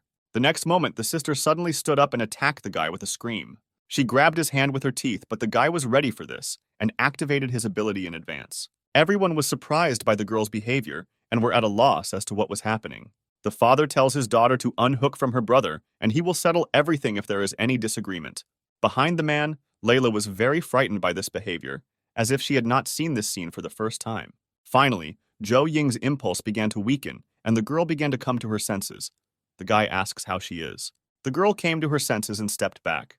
She looked at the perplexed eyes of the others. Everyone was perplexed, and the father asked his daughter what it was. She was confused and did not know what to answer. Zhou Ying was embarrassed by the large number of eyes fixed on her and asked her brother to help her. The guy suddenly stabs his sister in the stomach. She did not expect such a turn of events. Taking his sister with him, Zhou said that she had drunk too much soda and needed to clear her head. Everyone looked with slight fear and surprise. They were simply speechless. On the street, Zhou Ying burst into tears because she realized that she had just almost attacked her family. The guy scolds his sister for her rashness and says that she is very lucky that after eating the kernel, she remained alive at all. The girl apologizes and says with sadness in her voice that she also wanted to have superpower. This time, even with the experience from his past life, Joe was truly taken by surprise by his sister. He didn't even know what would have happened if he hadn't sensed something was wrong from the very beginning. The guy sighed and put his hand on his sister's head and said that he would teach her to use the new power. To begin with, she must close her eyes and think of the force as a flow of air that filled her body. The ability was already part of her instincts. And now, having this ability, she must open the world anew. The girl opened her eyes and the guy asks what she sees in front of her. Zhou Ying said that she sees the flow of life, and it seems that she could control this flow. She extended her hand to the plant in front of her, and it began to grow right before her eyes at great speed. The girl was very surprised that she accelerated the growth of the plant. Zhou replies that apparently it is, and the sister asks if he can do the same. The man was very happy because he had only planted these potatoes during the day. But now with the girl's ability, they don't have to worry about supplies. The girl was shocked by what she heard. She did not want her ability to be used for farming. She thought she could shoot laser beams, control thunder, or turn into a supergirl. But in the end, she is just a good farmer. Her brother was amazed at her imagination. Zhao knew that by eating the core, the probability of awakening the ability was very small, and the fact that his brother and sister received it was clearly not just luck. He thought it all had something to do with his ability. Morning came, and as expected, the rooster tried to wake everyone up. But suddenly there was silence as Zhou grabbed the bird by the neck and told him not to make any noise. The guy asks where Uncle Nu got the rooster from. The man replies that they also have a chicken. He personally raised them so that later she would lay eggs. A couple of years ago, the farm was short on workers, and he received a chicken and a rooster as a reward for his help. Hearing that there was a farm in the village, the guy immediately remembered that it was not so far away. Thus, they went to the main farm of the village, and after some time arrived at their destination. Zhou said they need to take as many birds as possible to breed them at home, and also take eggs with unborn chicks with you. Juan says that everyone on the farm is dead, and asks if they will suddenly turn into zombies. Even though they looked like they had been stabbed to death, there was always the possibility of danger. The guy reassures them, saying that zombies do not appear in the middle of the day, but the main thing is not to go into the basement, where the sun's rays do not reach. Juan says they still don't know what's going on outside. He couldn't believe that all the people there were dead too. Uncle Nu replies that people have many effective weapons, and maybe help will soon reach them. Joe says that it is better for them not to have high hopes, because the worst thing is not the zombies themselves, but the virus, the consequences of which go far beyond the scope of human imagination, and they could only rely on themselves. After some time, Juan found an incubator and told her companions to look at their number. Uncle Nu was very happy about this discovery, since it meant the success of their foray. The guy asks the man if these eggs are suitable, to which he replies that it is possible, under the right conditions, to carry out artificial incubation. Juan says that there are a lot of eggs, but there are not a single chicken, and this is very strange. Zhou agrees and says that if they all died, then at least the bodies would remain. Suddenly, they hear a sound from the entrance and turn around to see what it was. It turns out that it was a goose. It made sounds characteristic of its species. Everyone was surprised by the sudden appearance of the goose. Juan was very glad that there were surviving animals on the farm. He asked Zhou for a bag and said that he already had experience in catching birds for slaughter. The young man suspected something but decided to remain silent for now. Afterwards, the man began to carefully catch the goose and tie it up.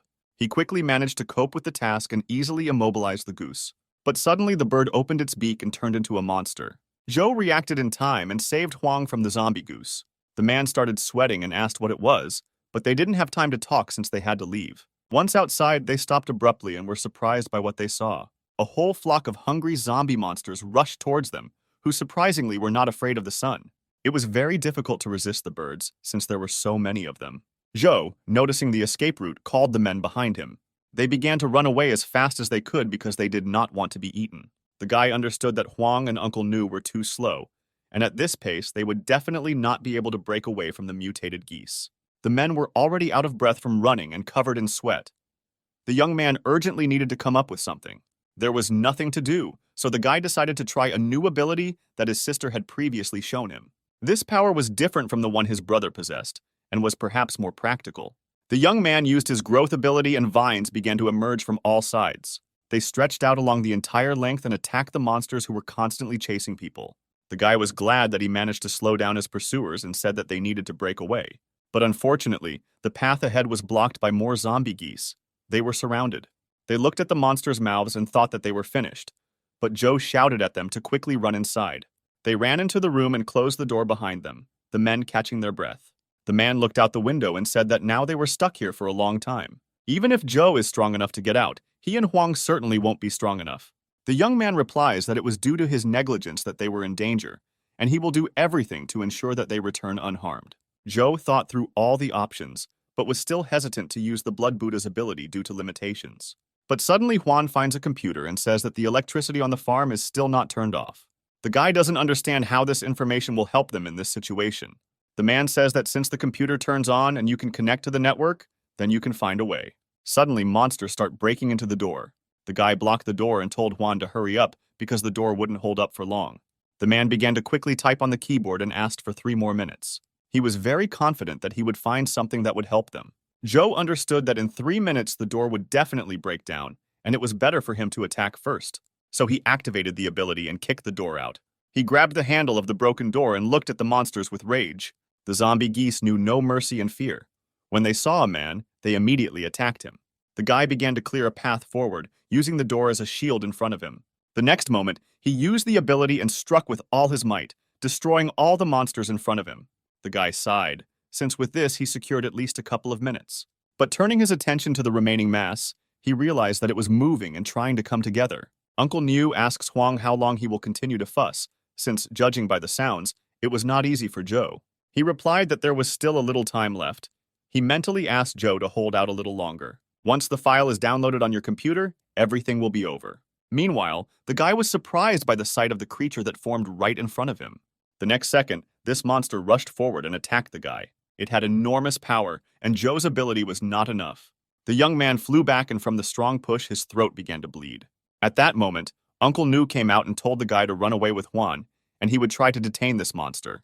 The guy got up and went to the man, who shouted at him not to hesitate, otherwise they would all die here. But the young man was adamant. He wanted to fulfill his promise that he would get them out of here at any cost. The mutant zombie began to attack the victims. Joe felt as if the energy of the growth acceleration and strength enhancement abilities were combined together. It was a strange feeling. It was as if his whole being wanted to win. The next moment, the guy hit with his fist, and the creature scattered to the sides. But immediately after that, his power dissipated. The guy was very surprised and glad that his idea worked after all. But he could not understand what this new power was. The blow was very powerful, so much so that now he could not move his hand. There was no time to recover, as more zombie geese appeared around the corner. Joe was annoyed that there was no end to them, but he was also in a dangerous situation. The danger was approaching every second, and the guy could not move, as he had used up all his strength. Suddenly, music began to play throughout the village, and the zombie goose heard it and stopped a few centimeters from Joe. The melody was familiar to the monsters, and they ran back in a hurry. Juan leaves the room and asks if everything is okay with them. Uncle Nu in response asks if he turned on these sounds. The man replies that he really did. These sounds indicated the beginning of feeding on the farm. Since all the animals remembered this melody, they immediately ran to the feeding place. Fortunately, he made it in time, but they will never come to the farm again. They were very lucky that the chicken eggs did not break. Juan asks when the man managed to take them, to which he replies that while he was busy catching the goose, he managed to grab a few. Juan asks if these eggs are mutated. Uncle Nu replied that this cannot be, since these eggs are no more than a week old, and those monsters would not have time to lay them. Joe sat in the back of his pickup truck and thought about the new power he had recently unleashed. When they arrived home, they held a general meeting. Zhou Ying asks everyone to pay attention, as she wanted to outline the further plan of action. For starters, the security group, which is responsible for patrolling and building protective structures. It included Commander-in-Chief Jack, Juan, and Derek. Then, the agriculture group is responsible for growing crops and raising livestock. It included Uncle Nu and the girl herself, since she had a very useful ability and, as a farmer, would do everything at the highest level. Next came the resource distribution group, which kept records of the expenditure of supplies and resources and also planned their use. Olivia and Layla were in charge. And last but not least is the intelligence group, the eyes and ears that search for resources and analyze the environment. In this group were Joe and Bing Bing. Thus, the meeting was over, and everyone had their role and task. After some time, the young man collected everything he needed in his bag for his foray outside.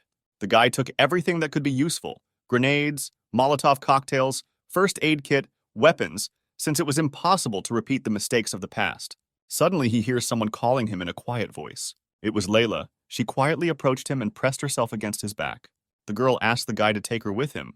The guy does not understand the reason for such a request. She tries to find the reason and says that she is afraid of Zhou Ying, as she can turn into a zombie. The girl adds that she just wants to go with the guy. She knew every corner of the village and could be useful. Layla says that there are plenty of supplies there, and they can run away together. They will definitely be able to hold out until help arrives. The girl would rely on the guy for everything, and no one knew the place except her. Looking forward, the girl saw the guy's blood-curdling gaze in front of her. The guy was very attached to his family and did not tolerate any disrespect towards her, and the girl suggested that he leave his family. He says that if she says that again, she will fly out of their house. In addition, he reminds him that it was she who left him that time. Coming out of his room, the guy sees Bingbing standing at the entrance. The girl was a little embarrassed and asked the guy if they could move out. Joe agreed and they left. After some time, they arrived at a small lake. There was a fishery here at a very great distance from the nearest settlement. Bingbing says that because of this, there were probably few fishermen here and asks who opened this farm. Joe replies that this place belongs to that same guy, Lin, and he adds that he found this place by accident. The girl is interested in the reason for Lin's contempt for Joe. The guy replies that it all started in high school when he didn't want to obey someone just because of his family's money. And then Joe began to communicate closely with Layla, and Lin tried to show off in front of her every time in order to woo her. Bingbing says that Lin didn't like Layla because he often insulted her in public. The guy said that Lin's goal was only to take revenge on him, and Layla is free to be with whomever she wants, despite the then rumors of their marriage. Joe says that it was the adults who planned to marry them, since they communicated so closely without even asking them. The girl finally understood everything, although she did not understand how such love could lead to marriage. Suddenly, the girl felt something, but there were no signs of danger on the water. They came to a garage and there was a large storage area in the basement. However, the passage defense was very high, like in a bank. The girl asks the guy what to do next. The guy replies that they should try their luck anyway. But in fact, in a past life, he was already here, hiding from zombies. He was able to hold out for a long time on supplies. But in the past, he came when the power was already out, and the guy managed to turn on the backup power source in time to prevent the food from spoiling. This time, there was no power outage.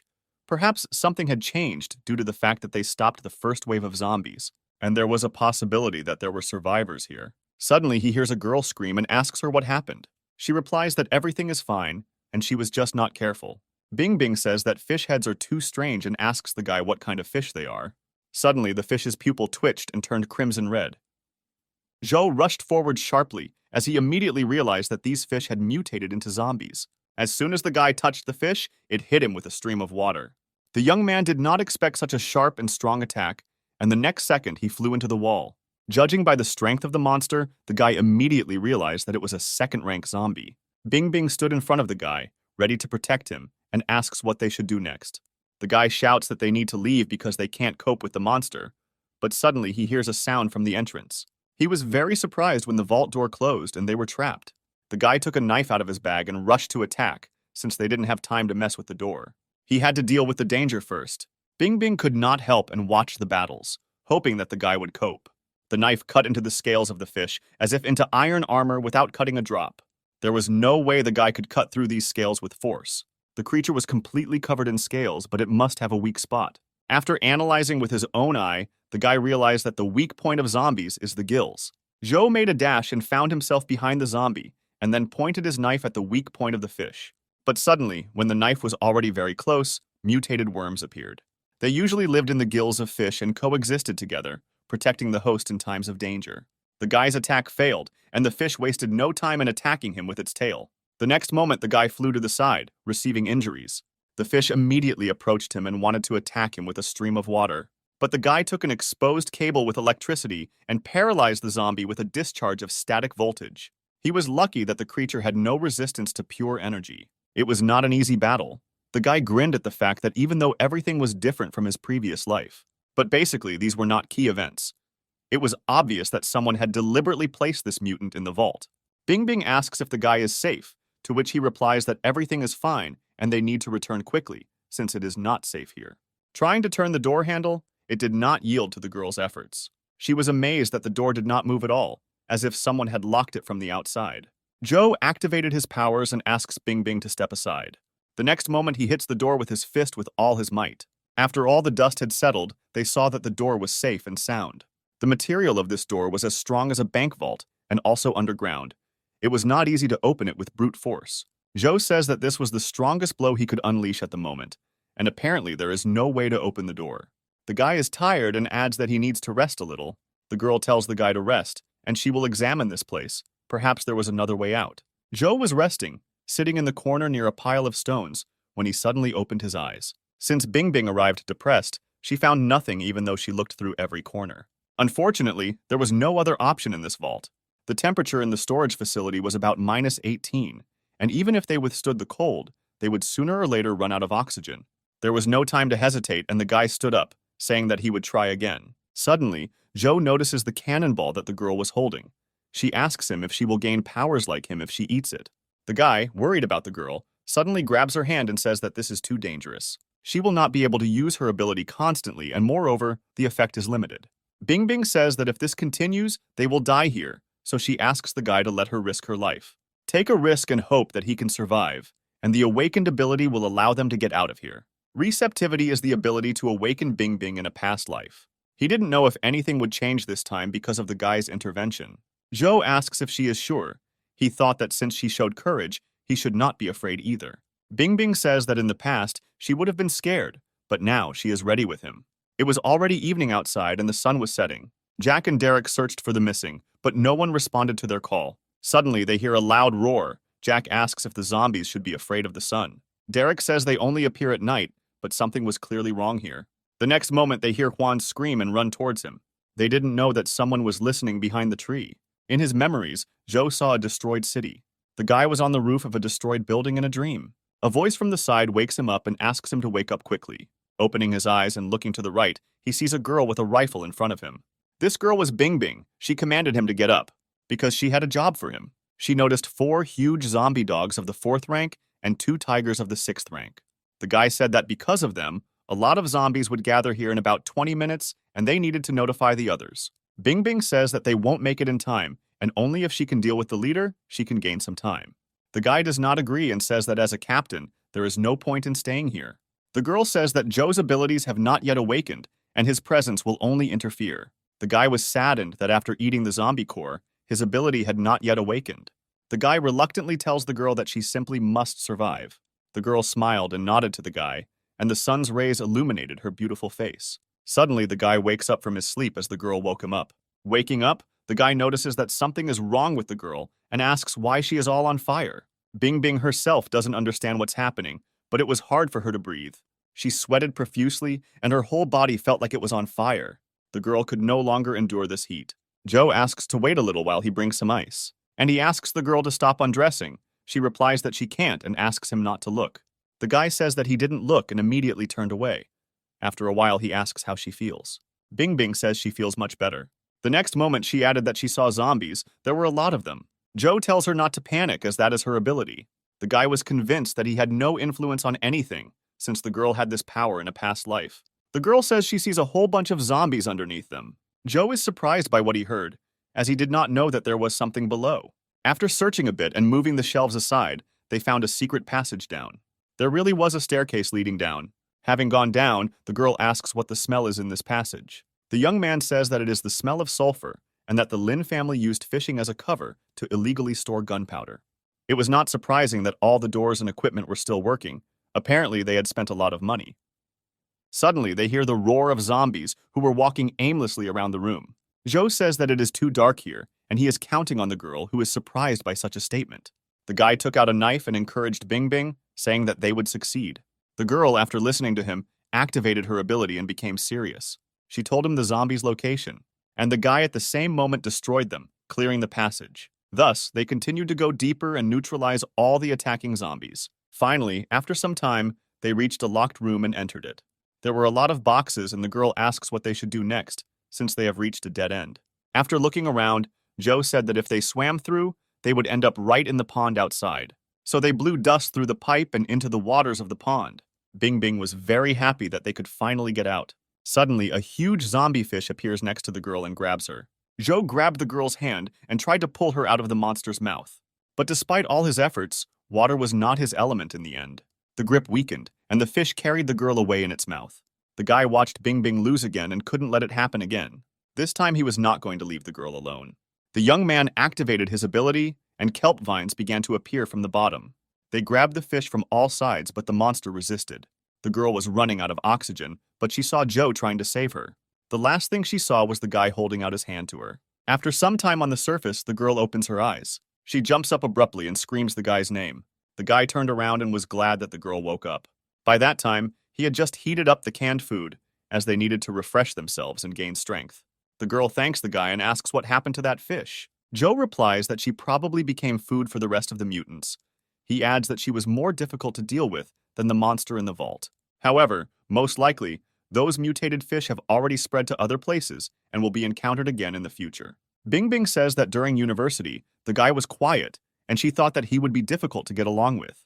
But since the zombie invasion, he has saved her from danger more than once. The girl was a little embarrassed and asked why he was so kind to her. Joe was honest with her and said that he saved her first because of her ability, because she would help him to protect his family. The girl was a little upset, but was grateful for the honesty. Bing Bing asks why he saved her this time. The young man was silent for a long time, not knowing what to say, and when he began to speak, the girl stopped him and, turning away, asked when they were returning.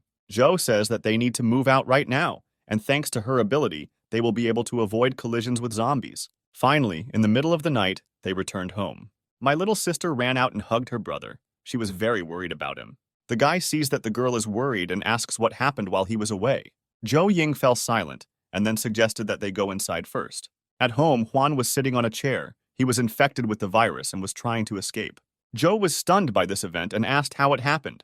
Derek said that when they went looking for them, they came across zombies lurking along the way. He wanted to find a rank 2 core to save Huang, but he failed. Uncle Niu asks if there is anything else that can be done. But it was already too late, since the virus had reached the brain, and if you give it the core, it will simply turn into a monster like Lin. Juan had difficulty pronouncing the words, but if you listened, you could understand that he did not want to become a zombie. He shouted to the guy not to doubt and decide quickly. Joe understood that there was no choice, and he would have to be neutralized. Suddenly, he remembers something, and there was still hope. He turns around and asks Olivia, his mother, to come with him. He took out the core of the zombie fish and told it to quickly eat it. The woman asks where he got it, to which the guy replies that he got it on a sortie. He hurried her so that she would quickly eat the kernel. The mother says that she is not infected and does not understand why her son asks her for this. At this moment, he hears a roar, and Derek says that he will not be able to hold Juan for long. Joe understood that something urgently needed to be done before his mother's ability awakened. At this moment, the zombie breaks the ropes and frees itself from its shackles. He asks Joe to kill him quickly before it is too late. The guy mentally apologizes to Brother Juan and was ready to strike. The zombie was also mentally prepared and no longer resisted. At that moment, Olivia activated her ability. She immediately used her ability and healed the zombies. Juan became human again. He was very happy. Everyone was surprised that Olivia suddenly awakened her ability and began to look many years younger. The girl didn't understand why everyone was staring at her like that. After some time of explanation from Cho, everyone understood where Olivia got her ability.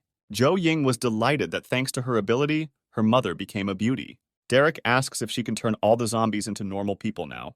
But Joe said that this ability can only heal those who have not completely transformed, and ordinary zombies will simply die. Jack was very happy that they could not be afraid of infection, since his wife would now save everyone. Olivia asks her son how he knew that she would have such an ability. Joe couldn't explain it, but he said that he suddenly felt that she would be the one to have the right ability. In addition, this was the case with the abilities of the brother and sister, but then the feeling was not so strong. Although the young man did not sense Bing Bing's ability and could not borrow her power, perhaps he could only copy the abilities of his family, and when they awakened the abilities, the guy became stronger. Sometime later, Bing Bing and Joe were in the living room. The guy asks the girl to find out how many zombies are in the area. She agrees and activates her ability, scanning the area around her. She says that there are about 100 zombies in the forest and the same number at the foot of the mountain. The young man asks if there are any rank 2 zombies among them. The girl nods affirmatively and says that she sees at least 3. Suddenly, Bing Bing notices that all the zombies began to move and were moving at the same time. It was as if they were gathering in one place at someone's call. Suddenly, the girl screams, seeing Lin. All the zombies were heading towards him. The guy saw with his own eyes how he was torn into pieces and doubts that the girl saw him. If it really is Lin, then he is the one who locked them in the vault. And also attacking Juan and the others was part of his plan. Bing Bing asks what to do next. Perhaps he should inform the others to be careful. The guy says that Lin is probably now gathering a bunch of zombies to attack them. But instead of waiting for him to attack, they would attack first and take him by surprise. Peter, waving a flashlight, looked around the forest, saying what he knew for sure about his old enemy. The old enemy had not been seen for too long, but he understood that he could not stop the search. And suddenly a villainous male voice was heard. It was he, Louise, the same one who was torn to pieces at the last meeting. With his devilish smile, he gloated at the hero and was surprised that Peter himself had come for his death. His words received a strong response. The killer of the dead arrogantly said that he himself almost died last time. You can immediately see how angry he was with him as he yelled at him to shut up. After his screams, not even a second had passed before he pounced on his old enemy, Peter, who blinded him with a flashlight and did not think to dodge. But he shouldn't underestimate Louise. During this time, he'll gain quite a bit of strength and can easily pierce Peter's throat. But our hero is not so simple as to fall for such an obvious attack. He literally saw his every move. The ringing whistle of the blade as it was released from its sheath ran through the air, and the vile zombie was cut to pieces. A new gigantic wound appeared on his body, a gigantic cut in the side through which air could easily pass. While Louise's blood flowed down the blade, the hero realized something, or rather, he had already guessed something before. His wound was bleeding heavily, but it began to heal before his eyes with incredible speed. The hero noticed this and added that there were no wounds on his body. What a coward he was. In response, the dead man told him that Peter was too arrogant after all. No matter how much he wounded him, he was all alone. So behind the monster, a strong explosion thundered, which puzzled him, frightening him. But the guy didn't think that Louise had his own army. Only today the old enemy would celebrate his death day. Meanwhile, in the direction of that explosion, a large cloud of smoke flowed, and the fire illuminated that crater. The explosion was truly powerful, creating a giant fire that sent smoke into the sky. In the middle of the fire lay the corpse of a dead man who smoldered in the wind and finally left the world. The culprit of the explosion turned out to be Peter's best father, who gloated at those monsters who were not even waiting for him. Now the big guy brought incredible pleasure from incinerating zombies. Well, it's not just that he dies laughing, but this laughter made him lose all his mind, and he completely forgot that he was standing on a tree. As soon as he took the first step, he fell from the tree. You wouldn't wish his stupidity on his enemy. But Mother came just in time and caught the giant man. What a force. Chris was incredibly happy with his dearest wife. Well, he literally beamed in front of her eyes. But she was not at all happy with the pile of muscles that fell on her. At such a time, only an incredible family and zombies are not asleep, who will collide with each other in a night battle. Anna understands well that now there is no time to hug her husband. She needs to fight back this terrible crowd. Our Ice Queen was terrifying with her gaze. She literally covered the hearts of the audience in ice. Suddenly, a blue star lit up above their heads, which does not bode well for their enemies. After the grand attack, they burned under blue flames. Their pain cannot be described in words, as if they were being melted alive. Suddenly, the first blow was followed by a new wave of blue energy, which burned everything in its path. The magnificent mother was fully aware of the new power, which exceeded all her expectations. After such beautiful attacks and blows on zombies, hubby only began to love her more, but our queen was so icy. After clearing one of the dead zones, a signal came from Anna, who asked Bella where they should go next. She immediately replied that they should go to the northwest about a kilometer. There should be 24 zombies there. Then my mother asked how their situation was. She answered the question by saying that everything was fine. They were all in the basement, and there was a guard at the entrance. Then Bella asked how Brother Carl was doing, whether he was coping and how he was doing. He replied with some arrogance that these weaklings would never be enough for him alone. The old man, laughing, added into the radio that these zombies never dreamed that their whole family would come to them. Brother said that the reason for everything is their headquarters, Bella, who perfectly informs them and makes their work coordinated. Everyone agreed with Carl and Chorus, and someone even offered to make her the commander of the detachment. The heroine was flattered by all the words. Suddenly, something shocked her. With her abilities, she looked into the battle towards Peter and Louise. It was not at all easy for the deadman to fight against the hero. He literally surpassed him in everything. The boy looked arrogantly down at the enemy. A fire of confidence burned in his eyes that Louise could not repeat. He was shocked by all this. Everything was written on his face. He could not even imagine such power from Peter. The corpse did not want to die and lose too, which is why it screamed at the top of its voice. There was not a scratch on him, and Louise was bleeding, and all his attacks were repelled. Then Peter asked him if he still had a chance to win. At the tip of his finger, incredible energy flowed. As soon as he pulled the trigger, the end of the main antagonist would come. But the vile Louise didn't think so at all. His terrible smile that shone in the darkness of the forest said everything for itself. That grim smile was followed by a scream into the radio from Bella, who warned that 3 second-rank dead men were approaching him. Immediately after this, 3 giant rats stood in front of him, blocking the path to Louise.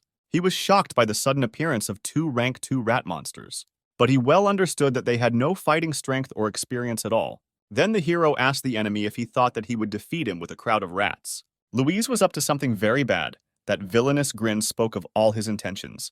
To all this, he received a strange answer from the monster. Louise said that these rats were not for Peter at all, but for himself. Afterwards, the rats lay down on the floor, and he asked the hero to look more carefully while he pulled them out of their bodies. And he pulled out those same crystals, 3 crystals, but it's not at all clear what they were for. It was worth asking the question of how he eats crystals in order to increase his rank at the expense of the power of those rats. At that very moment, he turned into a devil in the flesh. His gloomy smile became even more terrible. He finally achieved the 3rd degree of transformation. The night continued. The blue crescent moon covered everything around with its pale light, even the giant mountain peaks that pierced the heavens. This creature has become even more dangerous. A zombie mutant with the 3rd rank is not at all what it was before. Our hero thinks the same thing, realizing that he has a high-ranking zombie in front of him, which means he will have to hit hard. After these thoughts, he thought no more and instantly surrounded himself with blood-red energy. It only took a second to fly at full speed towards the devil. Eyes full of power and rage saw the goal of cutting down the monster of the races forever, so that it would never get back up. Only now all his pressure disappeared immediately as the monster caught his blade in mid-flight when Peter wanted to bite into his neck. The enemy did not wait for the hero until he understood what was happening before his eyes and threw him aside. This blow does not allow the boy to come to his senses, leaving him without hope of victory. Louise could already smell the smell of victory over the enemy. His gloating smile is annoying, and he thinks that Peter is only capable of this. Previously, the hero himself could not even imagine that he would meet his old enemy in such a battle, where he would again find himself in the position of a loser. But the zombie killer does not despair and immediately decided to attack the monster while he was not waiting. The monster was not hurt at all. It was even disappointed in the powers of that arrogant Peter, who pretended to be everything he could. This was a real triumph for this vile creature. He was fully aware that all of Peter's capabilities had been exhausted. After the devil grabbed his head, the hero felt incredible pressure and fear. Something had to be done. The monster decided to trample the impudent boy into the ground and shake the earth so that it buried him. But the hero is not a weakling and used his last strength to escape from the enemy. This greatly surprised him. Rat tail. Louise didn't know where his sworn enemy might have gone, but looking for him now is like looking for a wolf in sheep's clothing in the middle of a herd. Yes, he didn't even think of despairing. With all his desire, he said that in any case, he would finish off Peter and then his family. Meanwhile, the boy climbed out of the tree through the roots of which he escaped from the monster. This power amazed him. He did not expect such power from a zombie mutant of the 3rd rank, since he could not meet anyone like him in his previous life. When he got out completely, he said that he was afraid that he wouldn't be able to cope with him, even with Mother Anna and Brother Carl, that he needed to come up with something. As soon as he thought about this, everything around him began to glow with bloody flames. He looked up with great surprise. This light did not give him any peace. The source of this terrifying light was clearly visible behind the treetops. Above his head was a full blood moon, which only recently had been a crescent. It was clear to Peter that an ordinary zombie of the 3rd rank would not be able to do such a thing. But who could it be? Then followed an explosion of blue energy, which amazes with its strength and energy. What is happening this night? The energy spread at high speed in different directions, as if there was no end to it. That blue power collided with someone. This battle makes explosions of a completely different force and scale. Something completely incomprehensible is happening in this forest, something that is not real. Moreover, in the middle of these domes of energy, 2 silhouettes of a woman and a man levitated. Were they really to blame for all this? Only no one gave Peter the opportunity to get stuck into the battle of 2 godlike monsters of power, and the devil appeared behind him. The zombie killer is trying to turn on him to do something, but now he just has to do something. And the villain was very upset because he understands that the hero completely underestimates him. After those words, the demon sent the boy into space with his rat tail so that the air began to tremble. He broke all the trees in his path. They collapsed like sticks that teenagers break over their knees. The impact was too shocking. At such a speed, Peter destroyed a large boulder that had stood there for thousands of years. As soon as he makes a few more such swings of his tail, there will be nothing left of the local landscapes. It was not easy for him. With incredible heaviness, he crawled out of the stone, He was literally imprisoned alive in the stone. Only Louise came up to the hero in a few moments, and poking his finger on his forehead, asked why he didn't use his abilities to escape. "Well, if he can't escape, then he'll die so easily," said the evil devil. Suddenly, his words were followed by an explosion from those godlike monsters who had been fighting until now. There are too many unknowns in this forest. In this case, something inexplicable happened. The guy had a feeling that time had frozen. Everything was frozen, no one could move, otherwise he would be dead. He realized that he could not move, but his abilities were completely under his control.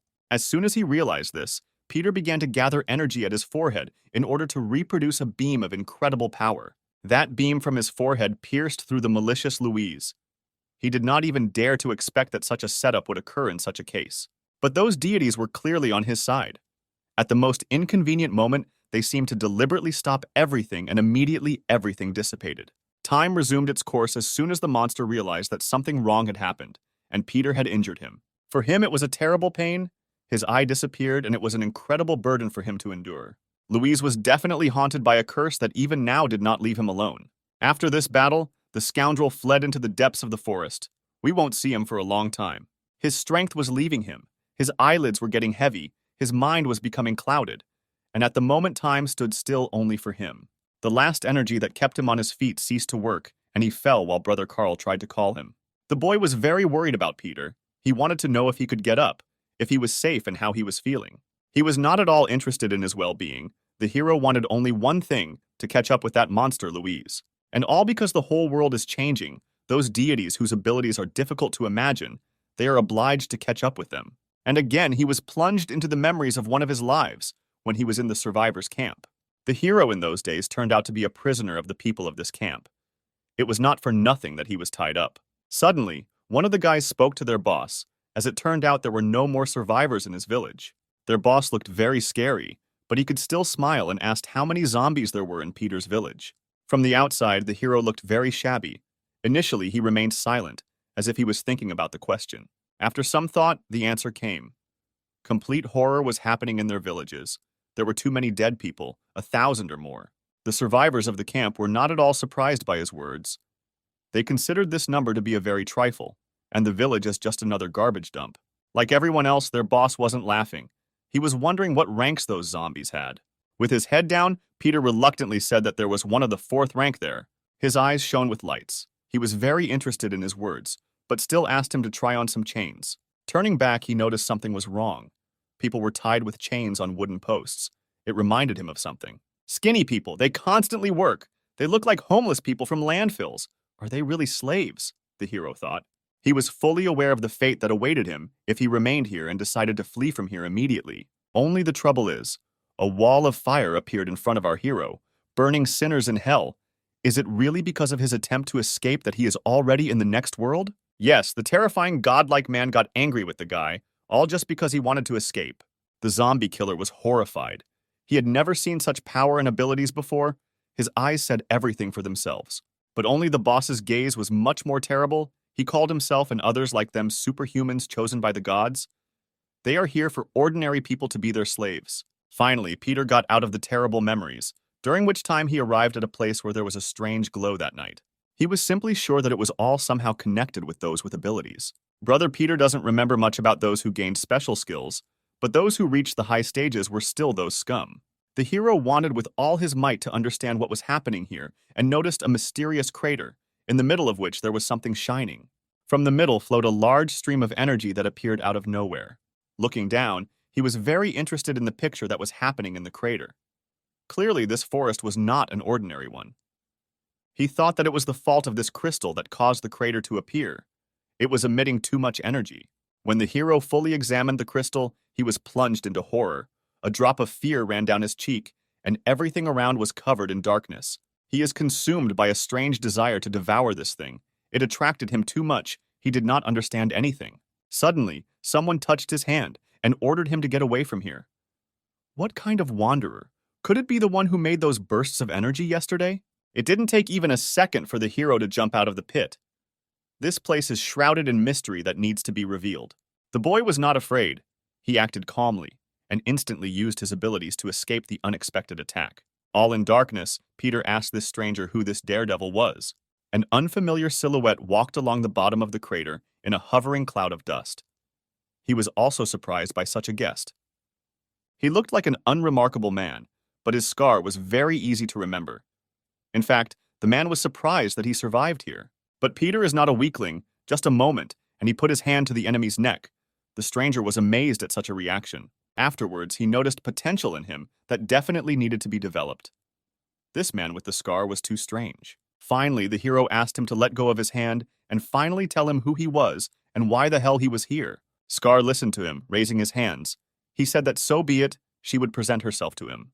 He stood up, put his left hand to his heart and introduced himself. His name was Quint. This hero knows how to surprise. Just as suddenly as he appeared here, he says that he has rank 3 abilities. Immediately after this, a powerful blow followed from the guy whose fist was charged with incredible strength and power. It was clear from his face that he was not very happy about such an attack from his guest. As soon as his fist came close to his face, the enemy dissipated into atoms, and again our teleporter slipped out of our hands. The strong impact was followed by a large stream of particles.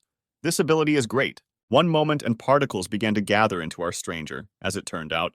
With his words, he was trying to provoke his guest. Here the man with the scar does not have evil intentions, and Peter does not need to rush at him. His target here is the crystalline core in the middle of the crater, but what's so special about it?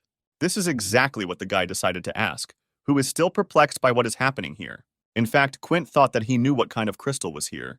It was there for a reason. Still, he understood that Peter had recently acquired his special skills. He had nothing to answer to this. Silence reigned in the forest. Only the warm breeze straightened his hair. He compared this crystal to a strength enhancer in computer games. The man with the scar surprises. As ability holders, they must increase their rank, which is precisely the reason why they kill zombies and absorb their cores. But in this way, only the 4th stage of ability development can be achieved, says Quint. Then he gave away part of the crystalline core, which Peter looked at for a long time and could not look away. Then he began to wonder why he gave it to him, as if for a reason. What did he need? And you are smart, that's right. In the future I will need help from you, but for now it's better for you to increase your rank, said Quint.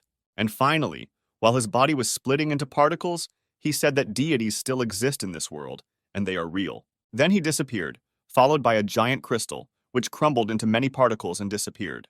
The last phrase of the wanderer with the scar greatly struck the hero. He was puzzled. What kind of deities? What is he talking about? What is he raving about? Peter asks questions. Now he was again left completely alone with this crater and the whistling wind. Until now, he could not move away from his words. He looked at the ground and tried to imagine those gods who were spoken about more than once. He's completely crazy. What's in these bastards' heads? What kind of deities are there exactly in our world? Puzzled Peter asks himself.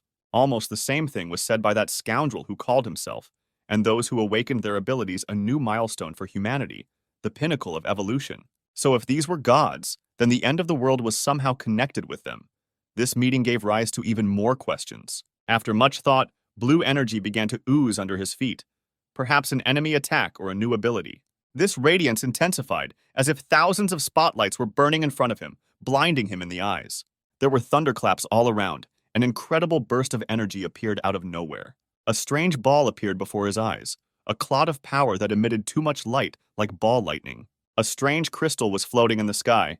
It couldn't be if it came from the core that Quint took. Again, something unfamiliar to Peter. He can't even imagine why this ball appeared here. This crystal chose our hero, since it flew towards him almost with lightning speed as soon as it came across him. The pebble went straight into the boy's chest with a whistle. He didn't even dare to expect that this would happen to him. After that, he was all aflame. Power, strength, and energy overwhelmed him. Could it be that he himself would soon become a deity? Then he flew up. A large whirlwind appeared around him. The earth swirled in a dance with other debris. Help came for the hero. Lena and Carl rushed to visit their arrogant brother. Maybe they could work miracles. As soon as they arrived here, everything was shrouded in mystery. A strange fog appeared out of nowhere and interfered with their search. According to Brother Carl, the weather should be sunny, but where the fog came from remained a mystery. The sister is here not only for the search, she also needs to knock on the impudent Peter. But apparently here he is. The heroine immediately noticed him and drew attention to him. Here is a brilliant smile that just wants to pierce this wanderer's skull with this club. The first blow to this man followed. How would he react to this? Well, this is not Peter at all, but a vile dead man who has already devoured the girl with his gaze. She was very scared and did not expect that this silhouette would turn out to be another monster. She didn't even think. She used her abilities and tied him with a vine so that he wouldn't dare move again. Now she's not so scared. The enemy has been neutralized. What a great fellow Arlena is. Finally, Brother Carl came up and tapped the cutie on the shoulder. The tearful heroine continued to shake with fear. That blow to the shoulder was painful for her. Carl asked her not to be so loud. Then a strange silhouette appeared in the fog, which she immediately noticed. She asked Carl about the wanderer who wanders around like a ghost. Is it him? Lena asks. Carl was already beginning to lose hope that the girl would finally stop talking nonsense, saying that there couldn't be ghosts here. But the silhouette with a blue aura was approaching them. He didn't even take a step to the side, just in their direction. Bella became even more scared. She already realized that she would be waiting. They needed to run, but her brother stood his ground. But this aura continued to approach. It did not respond to screams, but did not stop moving. In that fog, suddenly the silhouette began to blur, like an oil painting in the rain. Lena tried with all her might to shout to her brother, but he had nothing to answer. As soon as the silhouette disappeared into the ground nearby, a large beam struck, as if many peals of thunder were hitting one place. The heroine could no longer find an answer to anything. She hoped that Brother Carl knew the reason and asked him about it. You can understand him. He himself doesn't know a lot about this world. But here there are giant explosions that you can get closer to. Finally, he told her to return home, and he would check this explosion himself. But Lena did not want to go anywhere. Carl told her that she obeyed him, but the capricious girl did not want to tolerate this at all. It's immediately clear from her face that she won't sit still here. It's not for nothing that she began to use her abilities. As expected, she used her skills to manipulate the roots of the tree. She then straddled the roots of the tree and asked Carl to slow down. The boy immediately noticed something was wrong when he realized that Lena was chasing him towards the explosion. So they arrived in time. The heroine also spectacularly arrived at the place, only the landing was not at all soft. Still, he asked her to go back, but she disobeyed and followed. She had a reason for this after all. It's dangerous here. The more people, the better. Only they didn't have time. Scared, Lena looked ahead and told Carl to see it too. Meanwhile, our hero was levitating in a strange sphere that exuded a lot of energy. It was as if that same crystal had imprisoned him. He could not wake up. This power enveloped him. Carl was worried about his brother, shouting at him. He tried to find out if everything was okay with him, but he didn't get an answer. He could not stand it, clenched his power into a fist, prepared himself for his strongest blow, and directed all this power at the sphere. This blow was incredibly powerful, but the ball didn't even crack. There was no reaction at all. It was as if he was pushed away from him. Such anomalies filled him with horror. What would happen to his brother? How was she there? Was he still alive? He couldn't understand anything. The blow was incredibly powerful, but he didn't do anything. Then the crystal cracked and broke into pieces. Was it all over? Was Peter finally going to wake up? Previously, he did not even dare to move, but now all this was followed by some signs of life. What is going on here? His clear eyes began to shine with blue fire. There were more and more mysteries. The giant ball began to dissipate, the energy began to fade, and the zombie killer finally rose to his feet. During this time, something incredibly strange happened. The same power flowed from him as from the crystal, and his gaze, there was nothing even to say. Only now our boy was already at home. After these events, he lost consciousness and woke up here. Apparently, he was dragged by Carl and Bella, who brought him to a house where it was safer. So he woke up. His gaze was as clear as before, not what it was after all the spheres. The sister immediately noticed how Peter opened his eyes and was clearly very happy about it. It turns out that our hero lay in bed for a whole day, scaring everyone to death. They scolded him for going so far when he had not recovered. He wanted with all his might to find out what happened then, how he ended up here. There were so many questions and no answers. The sister answered him that they should ask him how he ended up being absorbed by the blue light and how he got into this giant ball. And again, this radiance in his eyes, he didn't understand anything anyway. And here is such news. As soon as he looked at Lena, he learned literally everything about her, all her abilities, stage of development, and what power she has, even how much she needs before the next stage. He was puzzled by the fact that, looking at his loved ones, he saw strange flags with their abilities. He decided to touch them and find out what was going on here, why he sees all their strengths. As soon as he looked at Mother Anna, he saw her skills, her age, how many crystal cores were needed before the new stage. He saw the same thing on his brother. It was clear from them that he did not understand his behavior. If we believe the information from his eyes, then higher stages require high-rank cores, but if not, then nothing is known. Even if he has a crystal core now, he cannot use it at the moment. From time to time, he realizes the harsh truth that he will have to become stronger, since they will come soon. Suddenly, the father approached the bed and ordered the boy to get up already. Only this brother didn't realize that his dad was doing something to him. What happened? Peter asked. But Daddy Allen is tired of watching his son soar in the clouds. He only just woke up and is still sleeping. And here are the abilities of the father who did not even awaken them. As it turned out, he will have gigantism, with a high chance of awakening. Finally, he stood up and said that so be it, he would get up. But in the depths of his soul, he was pleasantly surprised that he saw unawakened abilities. The hero was clearly out of sorts, as if he had gotten off on the wrong foot. So Lena asked where he was going, and he reluctantly replied that he would go out into the yard. He left, but the others couldn't squeeze out a word. No one was happy with his behavior. The sister did not understand at all why they waited with such diligence for him to wake up. Carl understood that brother Peter looked like he was thinking about something for a long time, so he shouldn't be disturbed. Meanwhile, Bella was carrying a plate with all sorts of goodies. It was immediately clear from it that she was glad that her beloved Peter had woken up.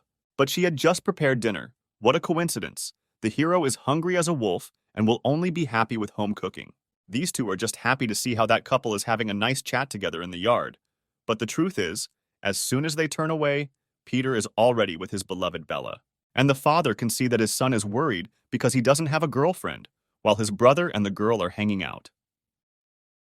Lena also added that Carl often took friends, but never girls.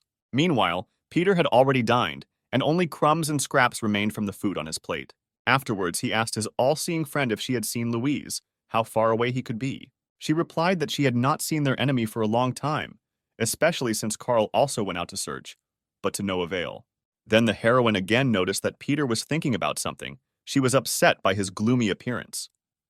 And finally, she asked him this question: why is he so gloomy? It's not good at all. Well, he doesn't look like himself. Then she remembered when they were attacked by zombies. Everyone was in complete horror, but only you remained calm.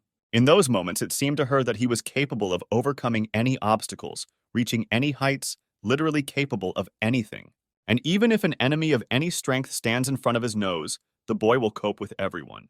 How sweet! She sincerely said that he could tell her everything that bothered him so much. After all, they were one big family. Peter was very touched by these words, especially since she included herself in their family. This will be a minute of silence before great embarrassment. Then she realized that she had said everything possible and began to try to get away from her words, but her excitement did not allow it. She and Peter are so close, or rather, no, she said with a face full of embarrassment. The hero understood everything well and was happy with all her words. No matter what she told him, he would always understand her. However, he also knew that those on the balcony were looking at this couple all this time, and they needed to talk. This puzzled them greatly. The trio did not say a word, looking at each other. Time passed, and they all went somewhere. While they were driving, he told everyone that they should collect zombie cores and absorb them in order to increase the stage of their abilities. All this time, he was thinking about how they could become stronger. He wanted to tell them something, but his heart wouldn't allow it. Anna was not at all calm in this situation. She didn't like what was happening here, and all because in peacetime, they could always live in harmony with each other. But after the end of the world, human nature takes over. Sometimes people trying to survive do things worse than any zombies. This is what makes us animals, says Mother Anna. It is for these reasons that they must become stronger, become more dangerous than any other danger, become more terrible than any nightmare. They need to collect resources, improve their stage of development, and increase their stock of weapons. Behind all this is the well-being of their family. Alan appreciated his son's words. It was right, says the old man. Then he continued, anyone who dares to attack them will have to choke on their blood. Time passed, and they stopped to examine the place where they were striving with such trepidation. The father asked him if this was the water farm that Peter was talking about. If there was gunpowder there, the hero confirmed his words and said that they could find something more important there. Then there was a powerful explosion in the middle of the forest. What was happening, and why there was life around when exactly they came there? Coming here, Peter didn't even dare to expect that something like this would happen. At the site of the explosion, there was a large cloud of dust, among which the silhouettes of many people were moving. These strangers turned out to be armed bandits or soldiers. One by one, they moved inside the structures towards the waterworks, to which they were not the only ones advancing. Lena also noticed them, but was surprised that there were so many of them. But the truth is that their number is amazing. It was not at all clear to Carl where they came from and what they were interested in here, what the goals of such a large-scale operation were. Then the hero suggested that these were Louise's accomplices who were engaged in the gunpowder trade, and all this leads to the fact that they are going after the same thing as our family. His words shocked them. What does this mean? They will be left without resources, and these bandits will take everything. He said that before leaving here last time, he locked the doors, but they were not afraid to spend grenades to get there, which means they know what is there, and not everyone has such information. The sister was immediately upset because she understood that they had lost a lot of resources, and Louise's bandits would take everything. Peter didn't think so. Tilting his head down, he said that it was not at all a fact that they would take everything. Lena initially thought that she would go and fight them, but there's just one catch. They have weapons on their side. Then Peter turned to Bella. What would he need from her? As it turned out, he was wondering how many zombies were now near the reservoir. She accepted the request and used an ability that set her eyes on fire with golden flames. From above, you can see how many red dots are wandering around the forest. These were zombies, only there were somehow too many of them. There were 52 zombies in total, of which 45 were ordinary and the rest were second rank. But that's not all. Among all the monsters, there is one unlike anyone else, much bigger and stronger, and on top of everything else, there's some kind of black thing in his head. Apart from Peter, the entire family had never encountered third-rank monsters before. According to Brother Peter, everything underground is filled with gunpowder, which means it will be difficult for them to fire at zombies, not to mention creatures of the third rank. The plan is that they will wait until the battle against the zombies begins with those bandits, and later they will make their move. Lena agreed with her brother, but Carl surprised everyone by the fact that it seemed to him that someone was approaching. His words made our boy worry. He immediately looked to the side and also felt something. And suddenly, behind the horizon, silhouettes of people began to appear, who, like quiet shadows, made their way into it unexpectedly. These were the same armed bandits. That large group was only part of the whole team. Immediately after Peter came the order to lie down behind cover, an emergency situation. Fortunately, he and his brother managed to hide behind the car while they were showered with hail of lead. The hero told his brother that they would have to split up to win and run in different directions. Carl said that he would lure the enemy, and his brother would strike at the right moment, do everything quickly. The enemy will not have mercy. He concentrated all his energy and ran after Carl. Both of them had an important mission. The fighter clearly did not expect this. At first, he did not even realize who he should fire at, left or right. It was for this mistake that he would pay. While he was firing at Carl, he danced in the rain of bullets and avoided each one. Now he realized that he no longer belonged here and decided to jump off the bridge to get away from the forest. But he didn't expect that danger would be waiting for him there too. Peter stepped on his heels while he tried to react. Just a couple of moments and one enemy was defeated. One touch and the mask cracked under the pressure of his hand. This trick caused the soldier to spin as if into a spinning top, and his weapon flew far and wide. One enemy was defeated. They managed to defeat him, but why was he only one? Where were his comrades? He looked for a long time at the daredevil, who alone went out to the owners of abilities. So he's defeated after everything. This soldier will have to be thoroughly interrogated, Peter said. But suddenly Carl shouts to his brother that he needs to run. A new danger was approaching. Was this fighter really just bait? Then a series of gigantic explosions followed under their feet. They did not dare to expect such a battle. There were powerful dents on the tree stems, as if they had been shot by an ancient cannon with a strong cannonball. There were also cylindrical holes on the ground, as if a large boulder had been rolled along it. There was almost nothing left of the soldier. What a pity! Now they won't be able to interrogate him. The hero did not understand at all what was happening here. There were always some strange things on their way. But the cause of those explosions, dents in trees and holes in the ground, was this harmless ball. Carl said that this is part of the ability, and you need to be careful with them. Then a strange whistle appeared in the forest again. The same whistle that was there before the large-scale attack occurred. And so it happened. The same balls were rapidly flying towards them. There were a lot of them, and everything was on them. This ability is incredible. Literally, one ball demolishes trees in its path. No matter how resilient the owner of the ability is, he will not withstand a direct hit. One of the balls was able to hit Peter, giving him a slight scratch. Brother Carl wondered whether something had happened to Peter or not. He replied that everything was normal, just a scratch on his hand. It would heal before the wedding. Then he asked him if he saw where the attack came from. The guy replied that all the balls were flying from different directions, and besides, the stranger shot them from a considerable distance. It amazed Peter, how it was shot, how it was from a decent distance. How is this possible, he asked. Using the analogy of a pinball machine, Carl clearly explained how the enemy's attack works. Someone shoots balls, and they become their target. And again a whistle appeared, which spoke only of one thing, a new attack and in no way unexpected. They were again surrounded by a hail of countless attacks, many shells flying straight at them, which just sowed panic. During this battle, Peter realized one truth. Wherever they hid, the enemy would find them. It was only a matter of time. In the same way, he determined that they were actually shooting from a long distance, so it would not be easy for them to get close. But if they can always find them, then they too can always understand where the enemy is, the hero understood. Incredibly, someone had been spying on them from under the bushes for a long time. This silhouette would now be difficult not to notice. As it turned out, it was an ordinary zombie, which could certainly provide information to its owners. Not even a second had passed before the bloodthirsty monster was defeated by the hands of a zombie killer. For a long time, he squeezed the head of the monster, whose skull had long been cracked under animal instincts.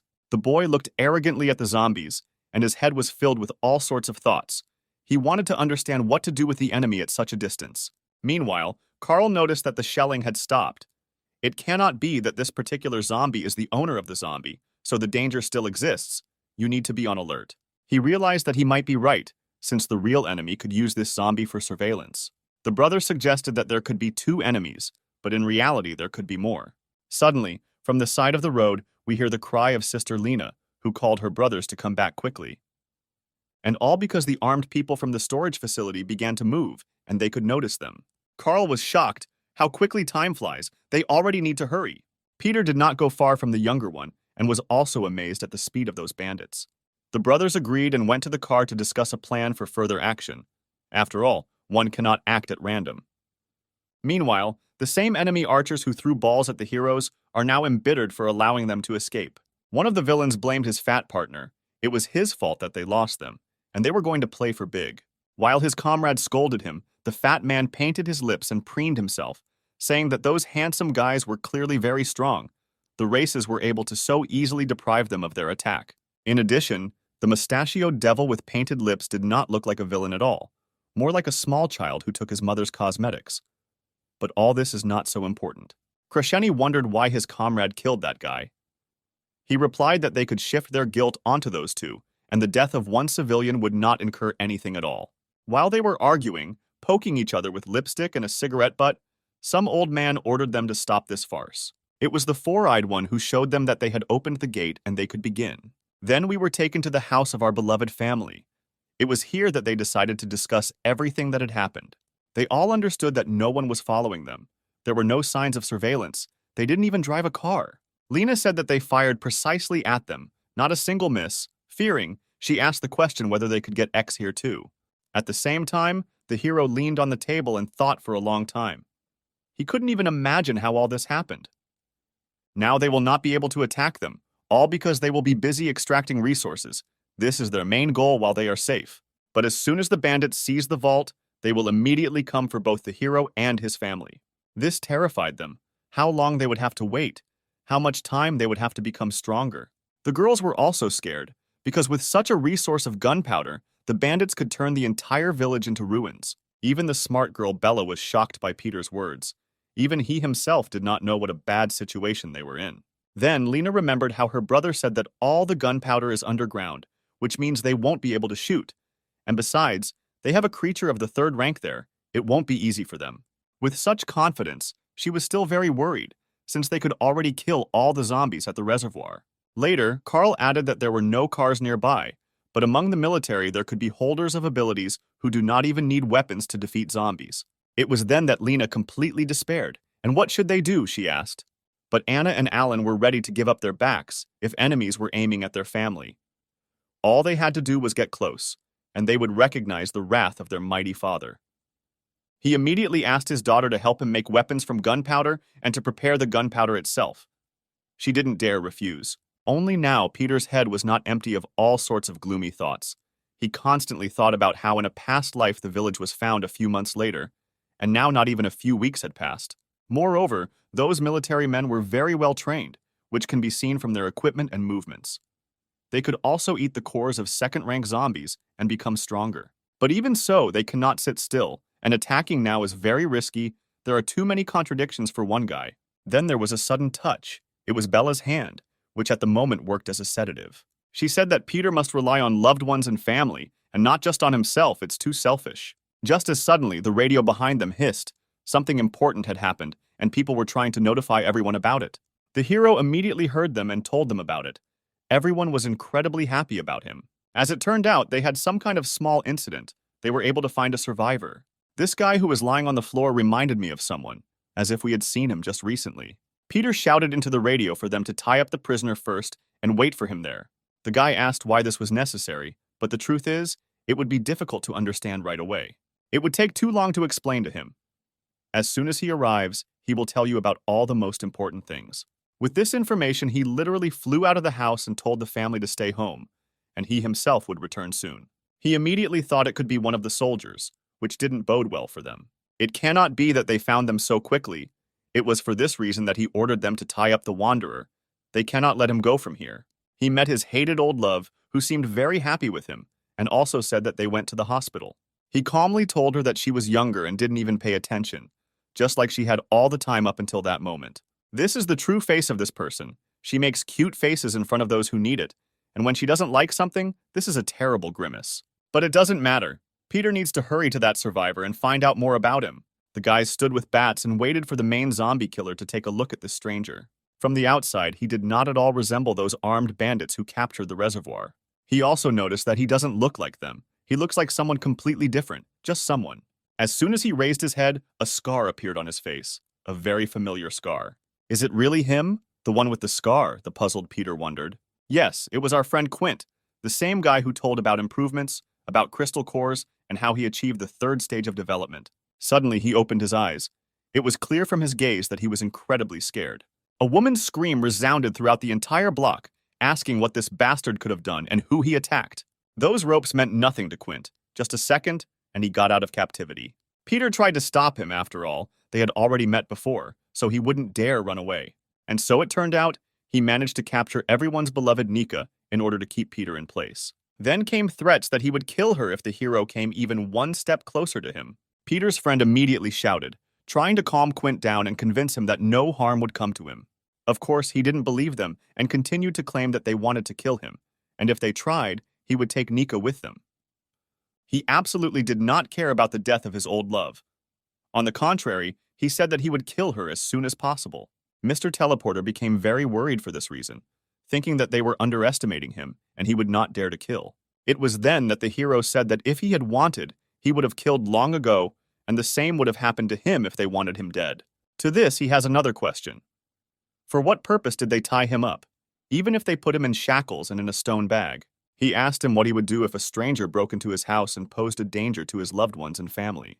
Scar has almost ceased to doubt that they are bad guys, even completely peaceful ones. But it's true that in appearance they never look like villains, although this may make you wary. The bayonet no longer lay so confidently in his hand. On the contrary, his hands trembled. His contradictions about their normality became a dogma. Finally, he let Nika go and said that he would like to taste human food, or better yet, even noodles. And what does a person need for happiness?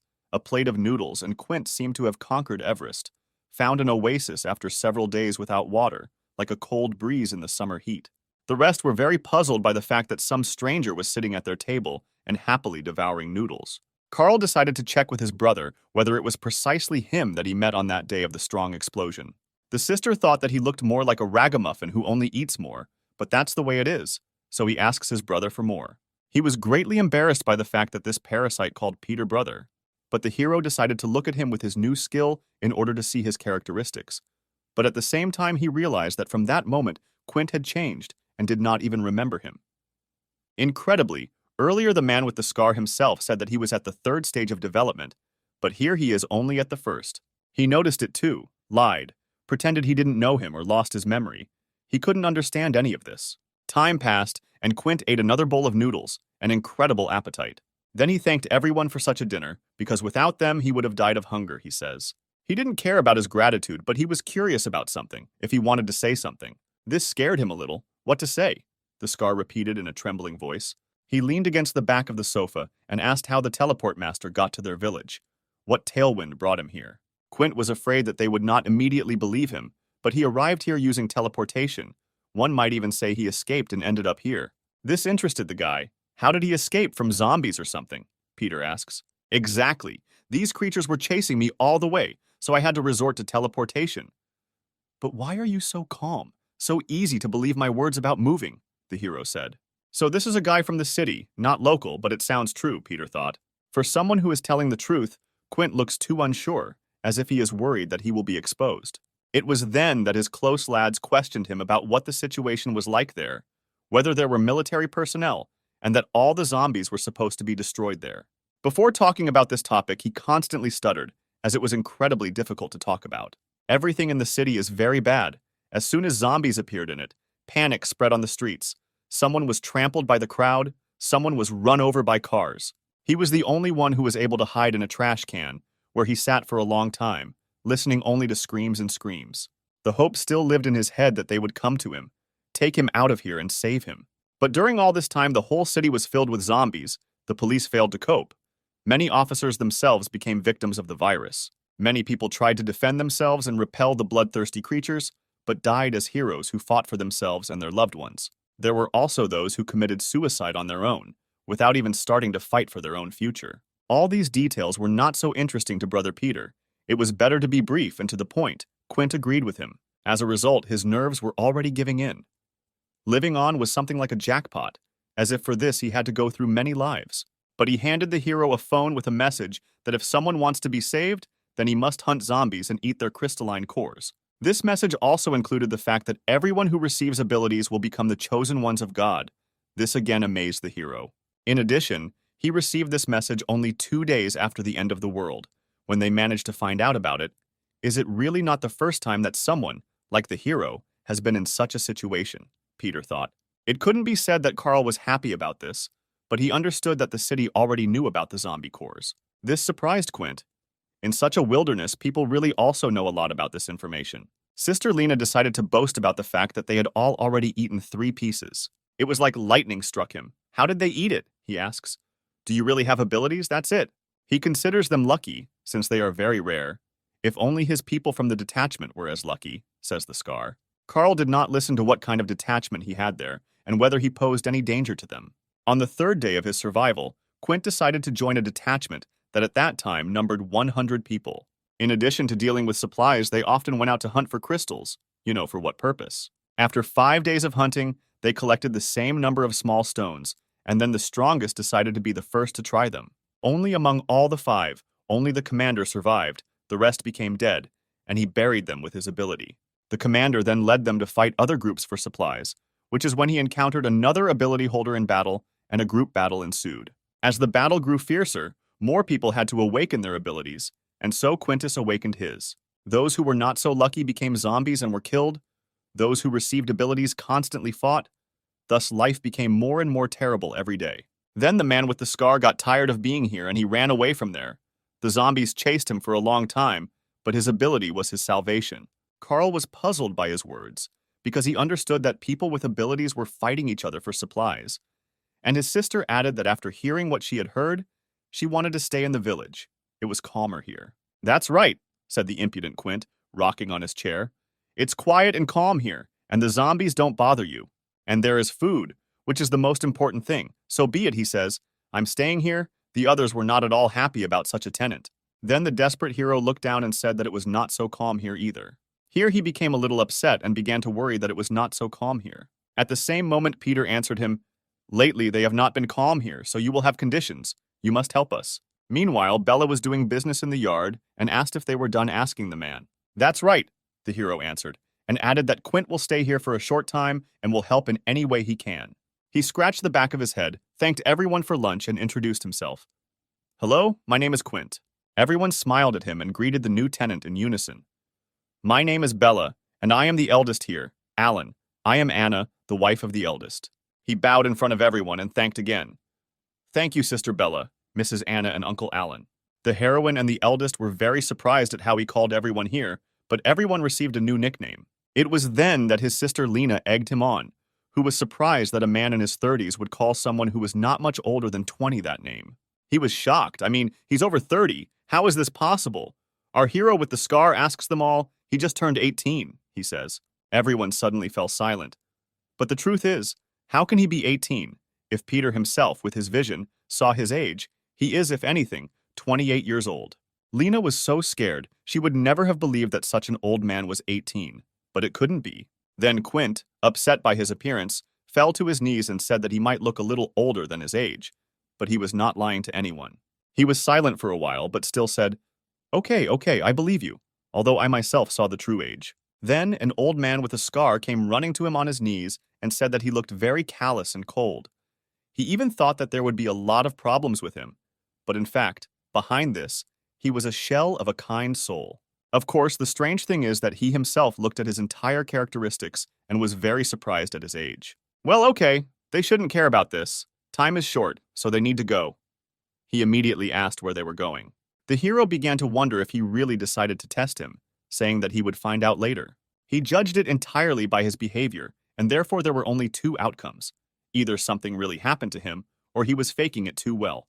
Suddenly, the hero was stopped by his beloved Bella, who was very impatiently bringing him something wrapped in cloth. He seemed pleasantly surprised that his ladylove was bringing him a gift. There was some kind of weapon in the fabric, which she found and immediately realized that it would best suit Peter. So I brought it to you, and I immediately blushed. Oh, how I blushed. I was very embarrassed when I carried it. She was clearly very worried that she might not like it, but she still offered. He simply couldn't refuse it. This beautiful blade was named after a strong swordsman. She probably thought that her hero was just as great. He, of course, thanked her and appreciated the blade. After all, it was very good. Not to say that she was happy about this. She was happy as if her second birthday had arrived, as if she had reached one end of the rainbow. After all the gifts, just one, he said that he would be back soon and to call him in case of danger. Time passed. The hero and the man with the scar walked silently towards the same place, and Quint suddenly asked about it. Peter answered him that he himself must find out this place. They are going to find a crystalline core near the mountains. He was shocked by this, why it was so far away but there was no way by car, asks the puzzled Quint. The hero does not need anything if Mr. Teleport is always at hand, who will take them there himself. As it turned out, he had never tried to move someone else besides himself. Well, for the young man it was a great opportunity to try. He tapped me on the shoulder and said, "Let's go."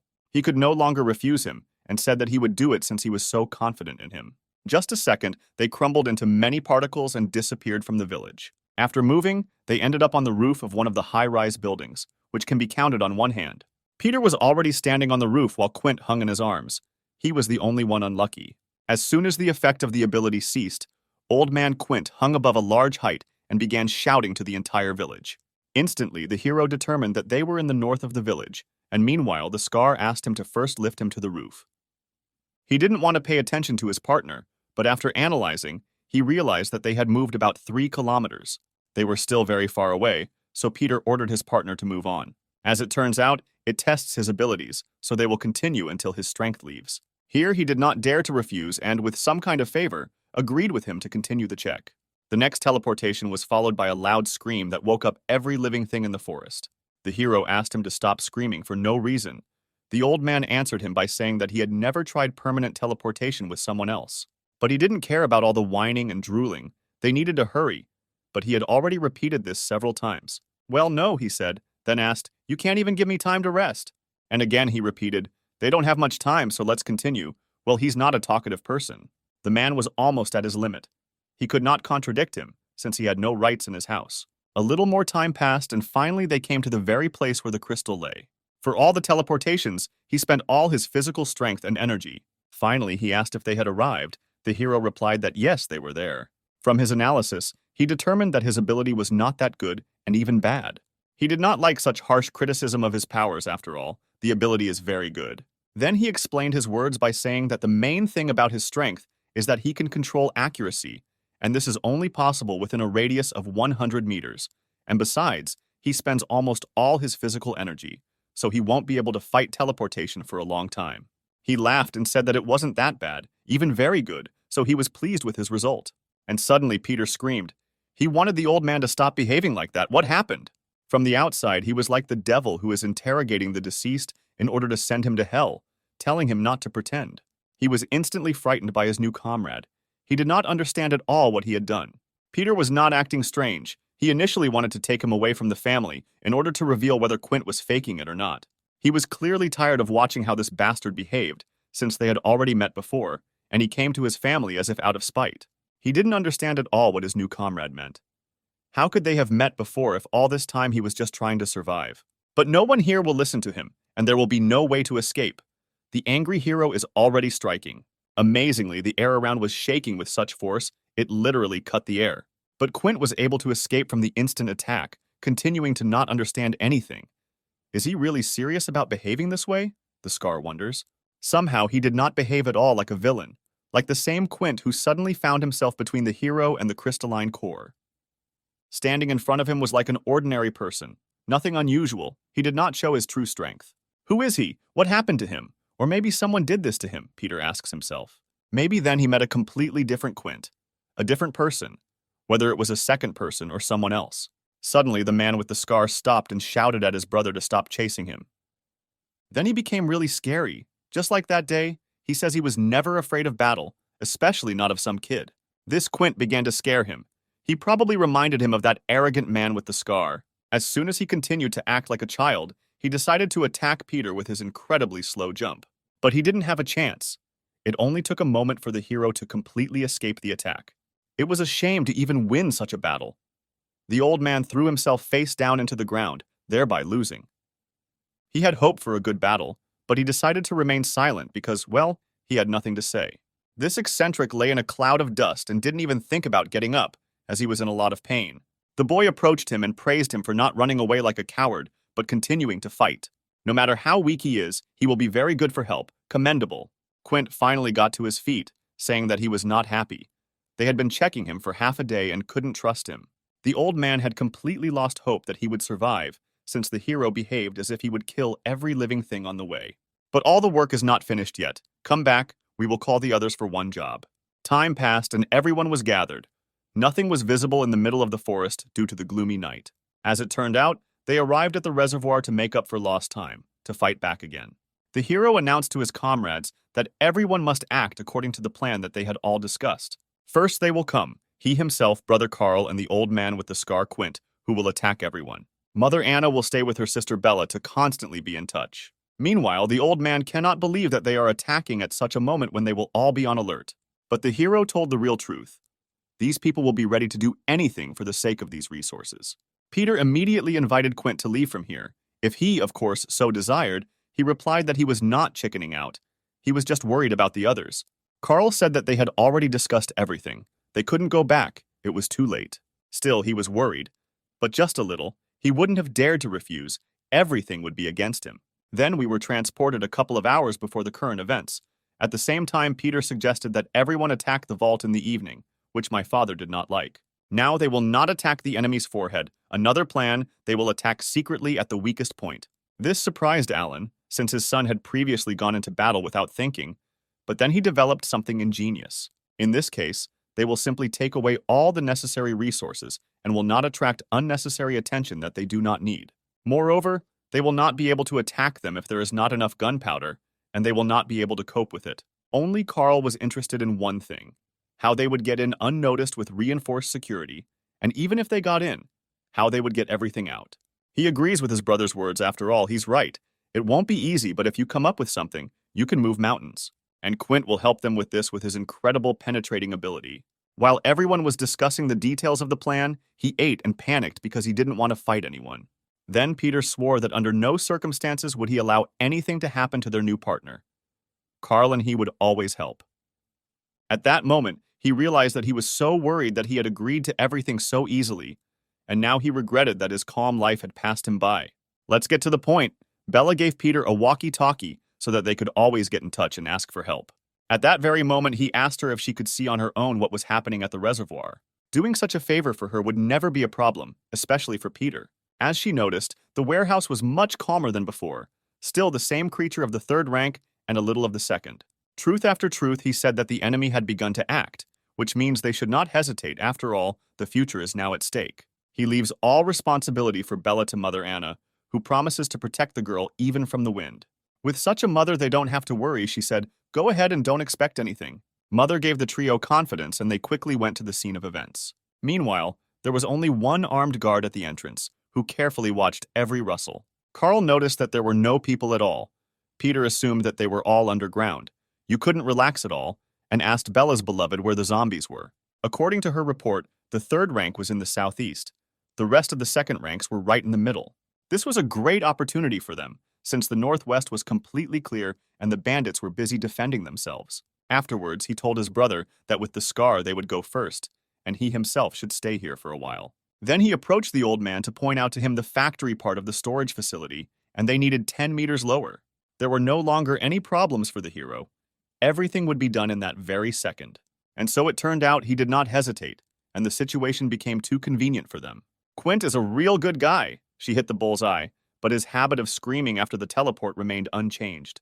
As soon as he managed to shut the old man's mouth, he did so as not to create unnecessary noise. He covered his mouth with his finger and told him not to make any noise, not making a rustle. He himself realized that he was in enemy territory and immediately fell silent in deathly silence, as if he had found himself in a cemetery. Looking at the situation from the outside, Peter realized that they arrived just in time. The bandits had not yet reached here. There was just one thing that haunted the old man, as if he had met the strongest zombie.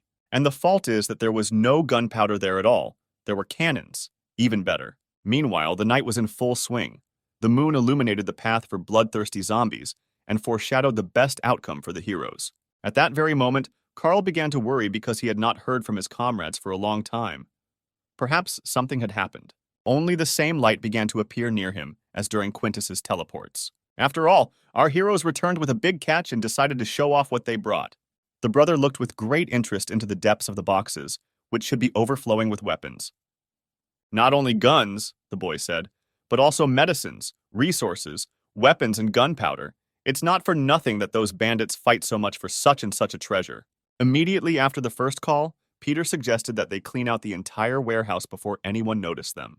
Carl was tired of sitting still, and he said that he would go with them, and this was not discussed. The man with the scar did not disagree with his words for a minute, instantly agreeing with the proposals. By that time, the enemies had almost arrived to them.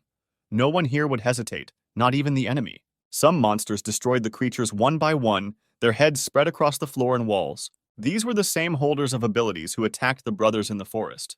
After killing one monster, even more zombies of the second rank came running to the noise. Only initially, they did not have a chance against such strong holders of abilities. The fat man swallowed drool until his comrade was almost devoured by some creature, but did not twitch.